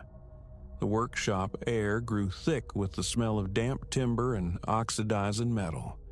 With every polished pipe, faint etches surfaced, not decorative flourishes but seemingly deliberate marks, script-like scratches defying interpretation. Pressing a key sent soft internal clicks echoing through the mechanism. The bellows, stiff and reluctant, sighed under careful oiling. By the second evening's end, the organ gleamed faintly, its antiquity undeniable, but its surface breathing again. Day 3 dawned with the intention of sound. I connected my small, trusty foot pump, a device usually employed for more delicate historical keyboards. Air hissed into the bellows, a mechanical inhalation before the first note. I depressed the lowest key. A sound emerged, not music, but a groan, low and guttural, that vibrated through the floorboards and startled me into stillness. Hesitantly, I tried the next. A clearer tone, though still rough. Then a sequence, ascending hesitantly from the depths. A strange chorale filled the workshop, a discordant tapestry woven from notes flat, sharp, and fundamentally unwell. As that brief, broken melody died, a peculiar pressure bloomed behind my eyes. Vibration, I reasoned, or perhaps the disturbed dust motes dancing in the light, but then shadows in the periphery seemed to deepen, to flicker with unnatural speed. The overhead lamp, usually immobile, swayed almost imperceptibly. My wristwatch showed the correct time, yet a profound sense of temporal dislocation washed over me. Unsettled, blaming frayed nerves, I locked up, the organ silent once more behind me. Sleep offered little refuge. Images of the pipes, tarnished and resonant, echoed in my mind. Twice I jolted awake, heart hammering against my ribs. Alone in the small apartment above the workshop, I descended the stairs, drawn back to the instrument. Moonlight slanted through the tall windows, silvering the organ's silhouette. Switching on a single lamp, I approached. My own reflection stared back from the polished metal, stark and solitary. The silence was absolute. Just another restoration, I told myself, retreating back to bed, though the knot in my stomach refused to yield. Morning brought the meticulous ritual of tuning. My kit lay open. Specialized wrenches, fine gauges, the electronic tuner awaiting its task. Adjusting the first rank of pipes, measuring pitch against the tuner's unwavering digital assessment, I sensed the air grow heavier, more resistant. The old wall clock, usually a steady companion, ticked with a hesitant, syncopated rhythm. Its second hand stuttered, froze, then leaped ahead erratically. My pulse quickened. My phone, pulled out for corroboration, offered only a screen flickering with static before resolving to the correct time. Confusion warred with a rising dread, but I pressed on. A specific high note, sharp and piercing as I tested it, coincided with the workshop lights momentarily dimming. The tone hung in the air, unnaturally resonant. Across the room, tools on my workbench shifted. A minute slide, mere inches, yet utterly inexplicable. A tremor not felt, but observed. My chest constricted. Releasing the key, normalcy rushed back in. The lights steadied, the tools remained still. Palms slick with sweat, I rationalized. An electrical fault, a surge. Yet, as I continued, certain pitches consistently provoked subtle environmental shifts. Shadows elongated unnaturally. My reflection in the pipes rippled, momentarily fluid. The clock remained erratic. Striking one particular chord caused the overhead lamp to flicker violently, threatening to shatter before settling once more as the sound died. I stopped, sinking onto a stool, heart thudding, brow damp. Was this some esoteric mechanism within the organ, or the unraveling of my own perception? Documentation felt necessary. I positioned my phone on a tripod, aimed it at the console, and hit record. Playing a simple scale, I watched the small screen dissolve into roiling static, worsening with each dissonant note, finally blacking out completely. Silenced the keys, and the image returned. The phone functioned perfectly afterward. The video file, however, was irretrievably corrupted. A dull headache throbbed behind my temples. Stepping outside, I gulped the cool, damp air, leaning against the brickwork, the street's mundane quiet a stark contrast to the workshop's burgeoning strangeness. My own heartbeat hammered in my ears. After several minutes, composure partially regained, I returned. The tuning had to continue. Perhaps perfect harmony would quell these disturbances, stabilize whatever equilibrium the organ disrupted. Tentatively, I approached the console again, testing a middle C, slightly flat. The light flickered, less violently this time. Reaching behind the pipes to adjust the stopper, my hand trembled, fumbling a small wrench that clattered loudly on the floorboards. Tightening the mechanism, I tested the note again, closer, true. The light held steady. A fragile wave of relief washed over me. Then, the next pipe, a semitone higher. The instant its voice sounded, a profound pressure crushed my ears, the sensation of sudden, deep submersion. The room's corners seemed to warp inwards, perspective bending sickeningly. My stomach churned, balance faltered. I recoiled from the keyboard, releasing the key.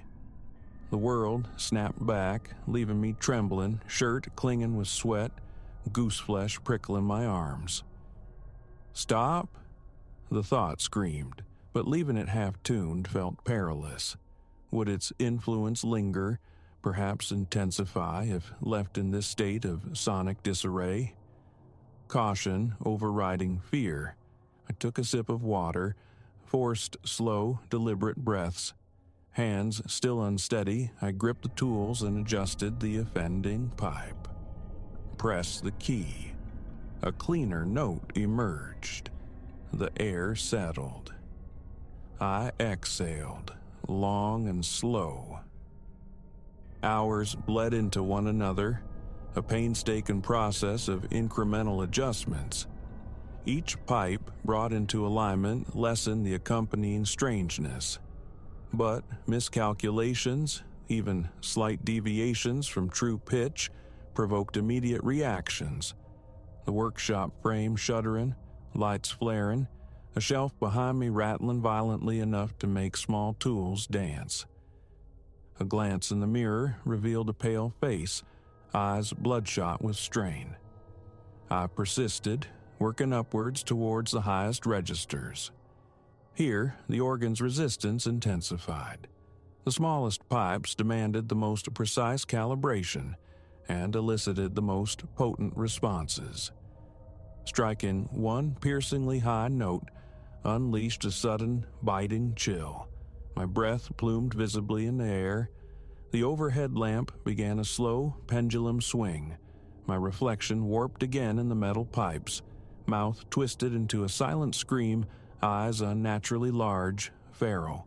A blink, and it vanished. Normalcy restored, but my heart hammered a frantic rhythm against my ribs. Eyes fixed on the tuner's display, I nudged the pipe's stopper. The chill dissipated. Finally, a full scale, lowest key to highest. The sound filled the workshop, resonant and warm, the notes blending in harmonious accord. I held my breath, waiting for the walls to swim, for shadows to crawl. Nothing. The air remained still. A profound weariness settled into my bones, the ache of prolonged tension. Stepping back, I listened to the organ's quiet hum. The musty scent lingered, but fainter now, less oppressive. The lamp hung motionless. The clock ticked with reassuring regularity. Another video recording. Phone held steady this time. I played a short, simple piece. No glitches marred the screen. The phone captured the performance faithfully. The only tremor the camera's slight vibration from the sound waves. The highest notes induced a faint shimmer in the image, but nothing more. Relief, potent and deeply felt. I slumped onto a nearby chair, wiping sweat from my brow, arms leaden. Staring at the organ, now seemingly inert, just an old instrument beautifully restored, I waited for a final trick. None came. My breathing remained shallow, pulse still elevated. The job was done. Restored, tuned, playable. Stabilized somehow. The mechanism of its reality bending remained opaque, perhaps inherent in its unique ancient construction. I called the client, reporting success, omitting the harrowing details, merely advising careful handling due to its temperamental nature. He expressed satisfaction, promising swift collection arrangements. Hanging up, I sat enveloped by the workshop's reclaimed silence, watching the organ, half expecting a final, malevolent flourish. It remained still. Over the subsequent days, tentative tests revealed residual quirks. Playing with excessive force, or striking certain complex chords, might elicit a faint flicker from the lights, a momentary hesitation in the clock's tick, echoes of its former power significantly muted. Gentle playing, I discovered, maintained the fragile peace. Perfect tuning was the key. A single note, drifting sharp or flat, seemed to amplify its strange influence. Then, the same delivery truck, the same impassive movers. They loaded the organ with practiced care, secured it, and drove away oblivious. I watched from the doorway, a persistent tightness clenching my gut. Relief warred with a lingering disquiet. The workshop felt subtly altered. The very space stretched taut and then released, leaving behind an invisible resonance of wrongness. I closed the door, the lock clicking shut with finality. The following days were spent immersed in familiar tasks, a cello's fractured seam mended, a vintage guitar restrung, shelves dusted. Yet my thoughts kept snagging on the memory of that organ. That's the chronicle of my encounter with the instrument from 1842 that warped my workshop. No heroics, just meticulous tuning, a tight grip on sanity, and the will to see the job through. Its ultimate fate in the hands of its new owner, enshrined in silence or unleashed in some private gallery, is a mystery I have no desire to solve. The memory of those notes, twisting the tangible world around me, still sends a chill down my spine. Pipe organs? No, not for a very long time. One lifetime's worth of bending reality is quite enough.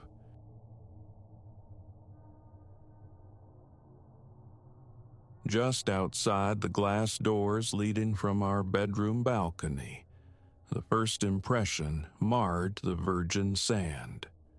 By sunrise, a complete circuit encircled the beach house. In that stark illumination, I understood. Our longed-for retreat had devolved into a siege. Eliza and I, months deep in anticipation, had craved this escape. City life, with its relentless demands, had worn us thin.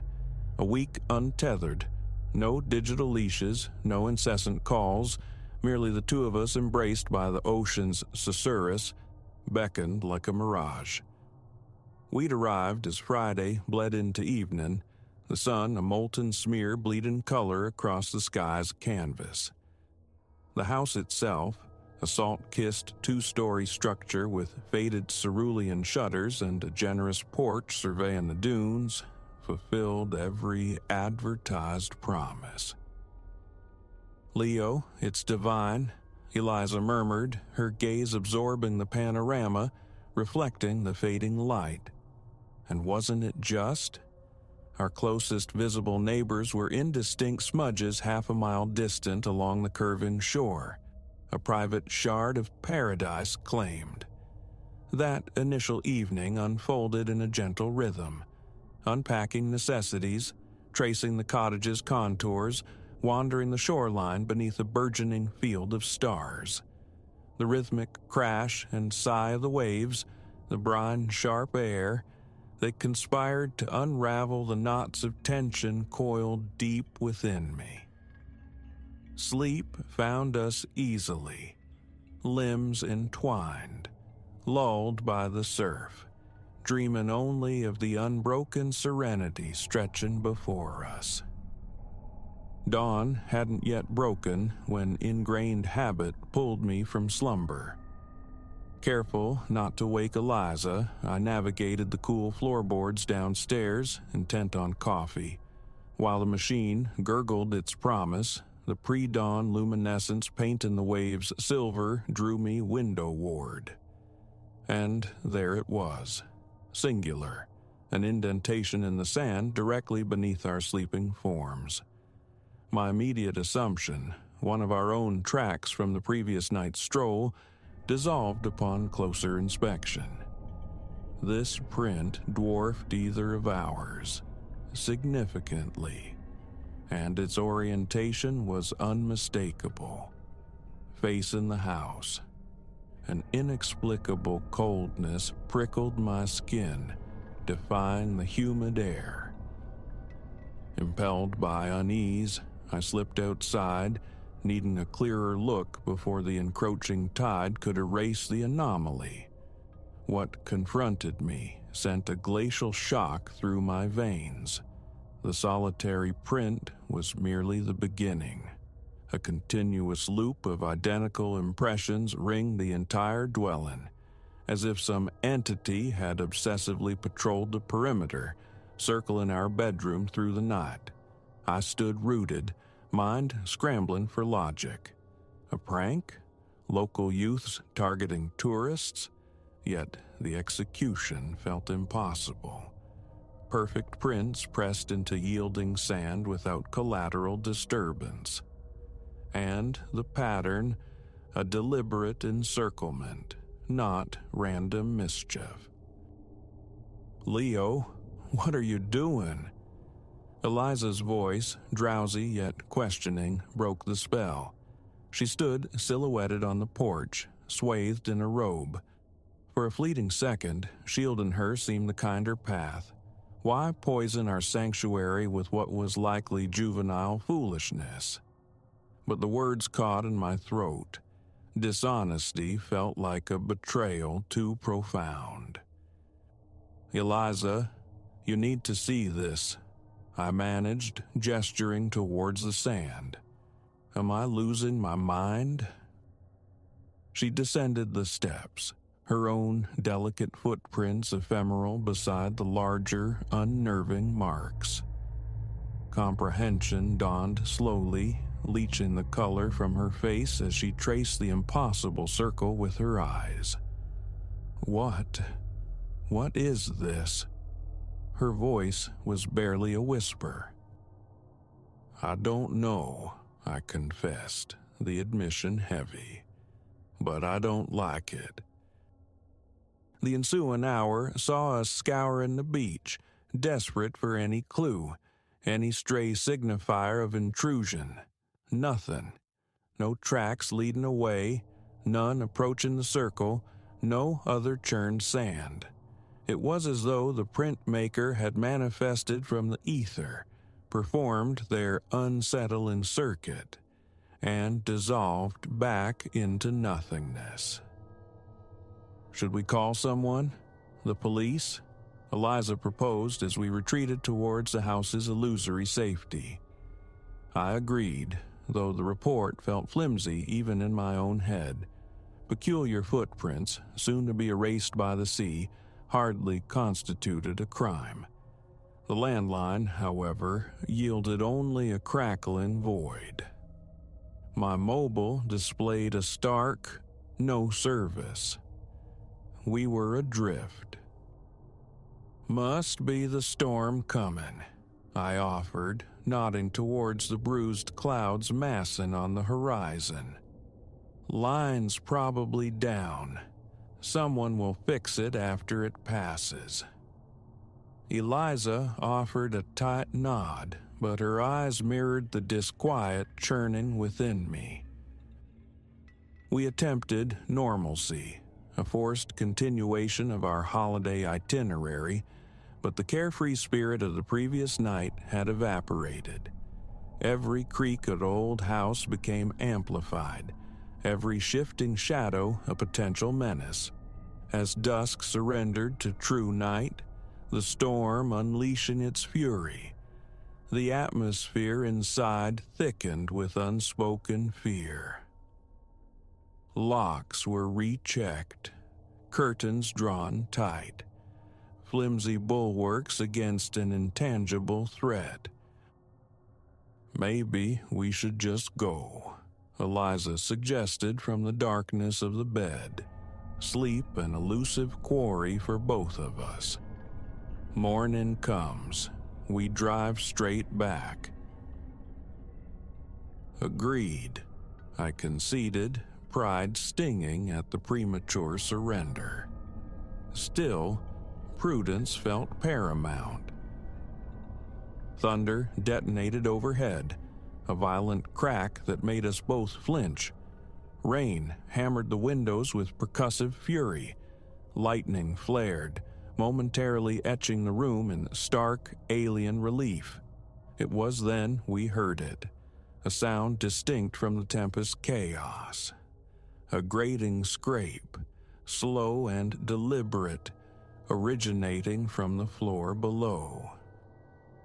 Eliza's hand found mine, her grip crushing. "Leo," she breathed, voice quavering. "Someone's inside." Denial sprang to my lips, the wind, the house settling, but I'd heard it too. And now, acutely attuned, another sound emerged. Footfalls, heavy, unhurried, moving through the downstairs rooms. My thoughts raced.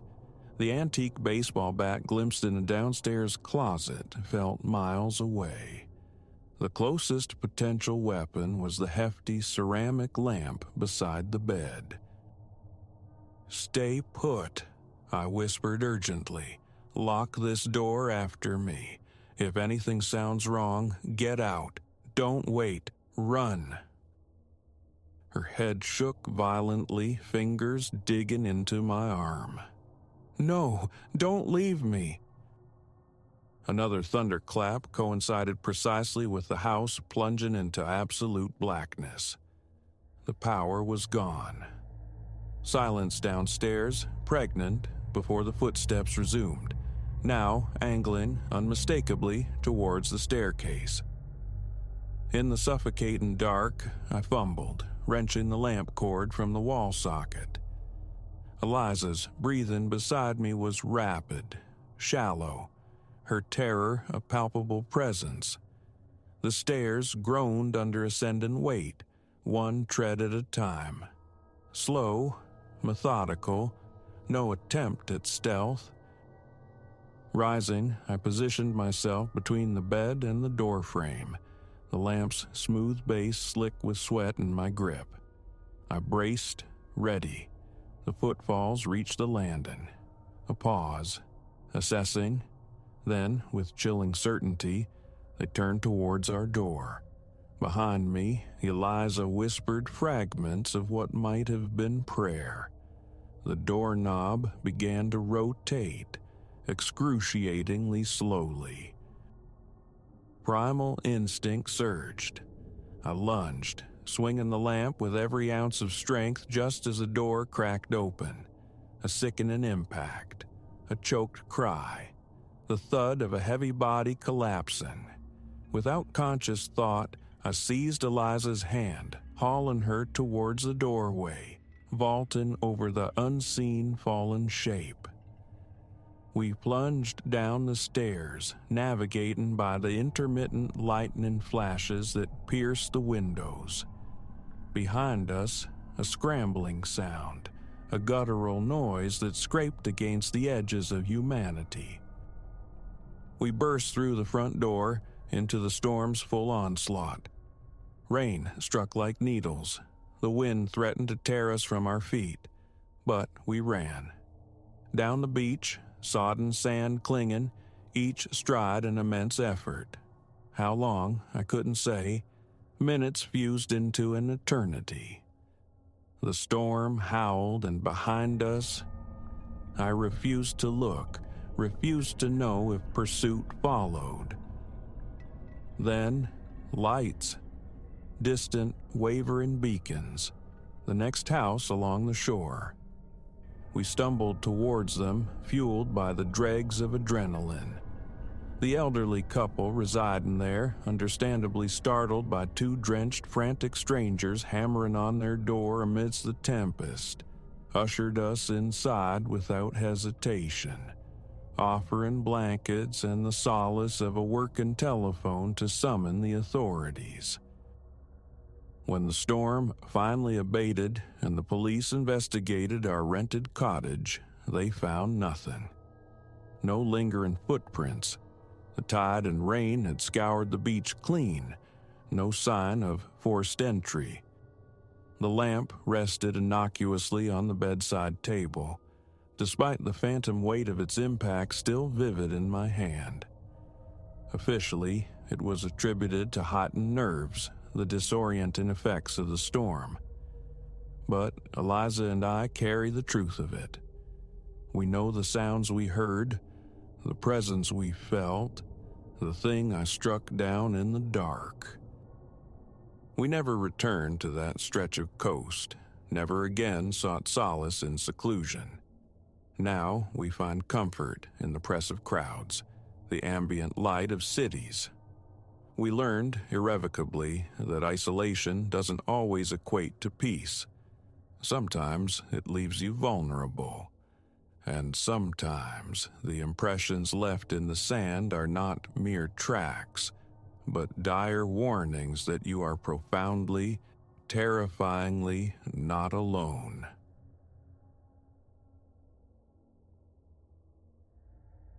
Night on the water possesses its own peculiar hush, a profound quietude utterly unlike terrestrial silence. Beneath the moon's spectral luminescence, the lake unfurled, an immense obsidian mirror reflecting a vacant sky. We were solitary voyagers, just Sam, myself, and the liquid expanse. Only the engine's low thrum disturbed the equilibrium as we slipped further from the terrestrial world. The depths below us inscrutable and slick as polished jet. Sam helmed the craft, guiding us toward the lake's heart, a sanctuary where we'd cut the motor and surrender to nocturnal serenity. Our annual pilgrimage, this watery refuge. No digital tethers, no terrestrial clamor, simply the vast water, the diamond-scattered heavens. Yet, on this particular night, the familiar solace began to curdle, transforming into an indefinable disquiet. An hour dissolved into the aqueous dark before the anomaly commenced. Unbidden, the boat's radio spat a sharp volley of static. Sam and I stiffened, shared glances laced with bafflement. We hadn't touched it. Reception out here, especially now, was a phantom concept. Odd, Sam breathed, reaching for the dial. The crackling intensified, threaded with indistinct murmurs, spectral whispers submerged beneath the noise. He worked the knob, coaxing nothing but escalating static, the voices twisting, aqueous and distorted, like drowning pleas. A signal? My own voice felt thin, the nascent unease tightening its grip. Impossible, Sam countered, brow furrowed. Nothing reaches this far. The interference persisted, the phantom colloquy swelling, imbued with an unnerving, almost pleading quality. Then, abruptly as it began, it ceased. Utter silence crashed down, heavy and absolute. We remained motionless, gazes fixed on the mute radio. Sam reached out, his movements deliberate, twisting the power knob off. His face was a mask of forced nonchalance. Interference, likely, he offered, the words lacking conviction. Atmospherics, maybe a squall brewing far off. I offered a silent concurrence, equally unconvinced. The heavens were immaculate, the water placid. No storm marred the horizon, no logical explanation presented itself. We drifted, engine silenced, the boat rocking almost imperceptibly. The lake's tranquil embrace had withdrawn, leaving behind a charged, watchful quiet that prickled the skin. That's when the sound reached us, a fragile filament of noise threading through the stillness, like a faraway call carried on the night air. Initially, I dismissed it as auditory illusion, a trick of the vast quiet, but it returned, stronger this time, undeniably human. "You heard it?" My question was barely a whisper. Sam nodded, his eyes methodically sweeping the tenebrous perimeter. Before us lay only the moon-silvered water, vast and empty, the distant shore a mere smudge. No navigation lights, no silhouettes, nothing. "Stranded boater?" Sam proposed, the hypothesis sounding hollow even to him. "Way out here?" The doubt in my voice was palpable. Again, the cry, closer now, clearer. A man's voice, taut with desperation. "Help!" A frigid wave washed through me. The caller felt unnervingly proximate. Sam retrieved the powerful torch from its console cradle, its beam slicing the darkness. The light danced over the liquid surface, illuminating only ripples and reflections. Empty water, endless water. "Where is it?" Sam hissed, his voice strained. Motionless, we strained our ears. The call persisted, drawn nearer still, yet the beam revealed utter vacancy. It seemed to emanate not from a single point, but from the very air around us, an echo without a source. No vessel, no swimmer, just the void. An icy dread traced my spine. This defied logic. The stark emptiness of the lake warred with the insistent, proximate cries. "Help!" It keened again, the sound fraying with panic. "Do we investigate?" The question felt thick on my tongue. The prospect of approaching that disembodied plea sent shivers through me. Sam paused, weighing the unease against obligation, then gave a slow, reluctant nod. "Can't just ignore it. If someone needs help." The engine coughed alive, shattering the quiet as we nosed the boat toward the perceived origin of the cries. The torch beam continued its futile interrogation of the waves. Still nothing. The voice surged, closer, louder, seemingly beside us now. My pulse hammered against my ribs, my grip tightened on the gunnel until my knuckles shone white. And then, silence. Abrupt, total cessation. The boat drifted, engine idling. We sat enveloped in a profound stillness. The flashlight's beam painting useless arcs across the vacant water. "Vanished?" I murmured, the word lost in the vastness. Sam shook his head, jaw tight. "No idea." Time stretched, suspended. We floated, listening intently, but the cry remained absent. The lake held its breath, serene yet sinister. The tension between Sam and me was a palpable thing. He killed the engine again, surrendering us to the drift, waiting, listening. The faint slap of water against the hull was the only sound. Just as the words, "Let's go back," formed in my mind, the radio exploded. Not a crackle this time, but a furious roar of static, underpinned by a piercing electronic whine that scraped the inner ear. And the voices, they were back, multiplied, accelerated, a frantic, tumbling cacophony of overlapping, distorted speech. Sam lunged for the dial, twisting it uselessly. The onslaught intensified, the receiver seemingly possessed, broadcasting sheer auditory chaos. I strained, desperate to decipher a word, a phrase, anything, but it was a high-speed, garbled torrent. Then, slicing through the bedlam, sharp and chillingly clear, a single utterance. Leave. Ice flooded my veins. Sam's eyes met mine across the small space, reflecting raw, naked fear. No discussion was necessary. He slammed the throttle forward. The engine screamed, the boat surged, carving a desperate wake toward the distant shore. Behind us, the radio shrieked, the static reaching an unbearable pitch, forcing me to clamp my hands over my ears. The frantic chorus of voices spiraled into sheer, meaningless noise. Landfall loomed, a smudge solidifying into the familiar dock. A wave of desperate relief washed over me. Sanctuary was close. And just like that, the radio fell dead. Silence rushed back in, profound and unnerving. We didn't ease off until the hull bumped the pylons, hands trembling as we secured the lines. Behind us, the lake lay placid under the moon, immaculate, feigning innocence. Yet, standing there on solid ground, gazing back at that obsidian expanse, the certainty lingered, cold and heavy. We had not been alone out there, something unseen, unheard save for those phantom cries and that final command, had shared the water with us.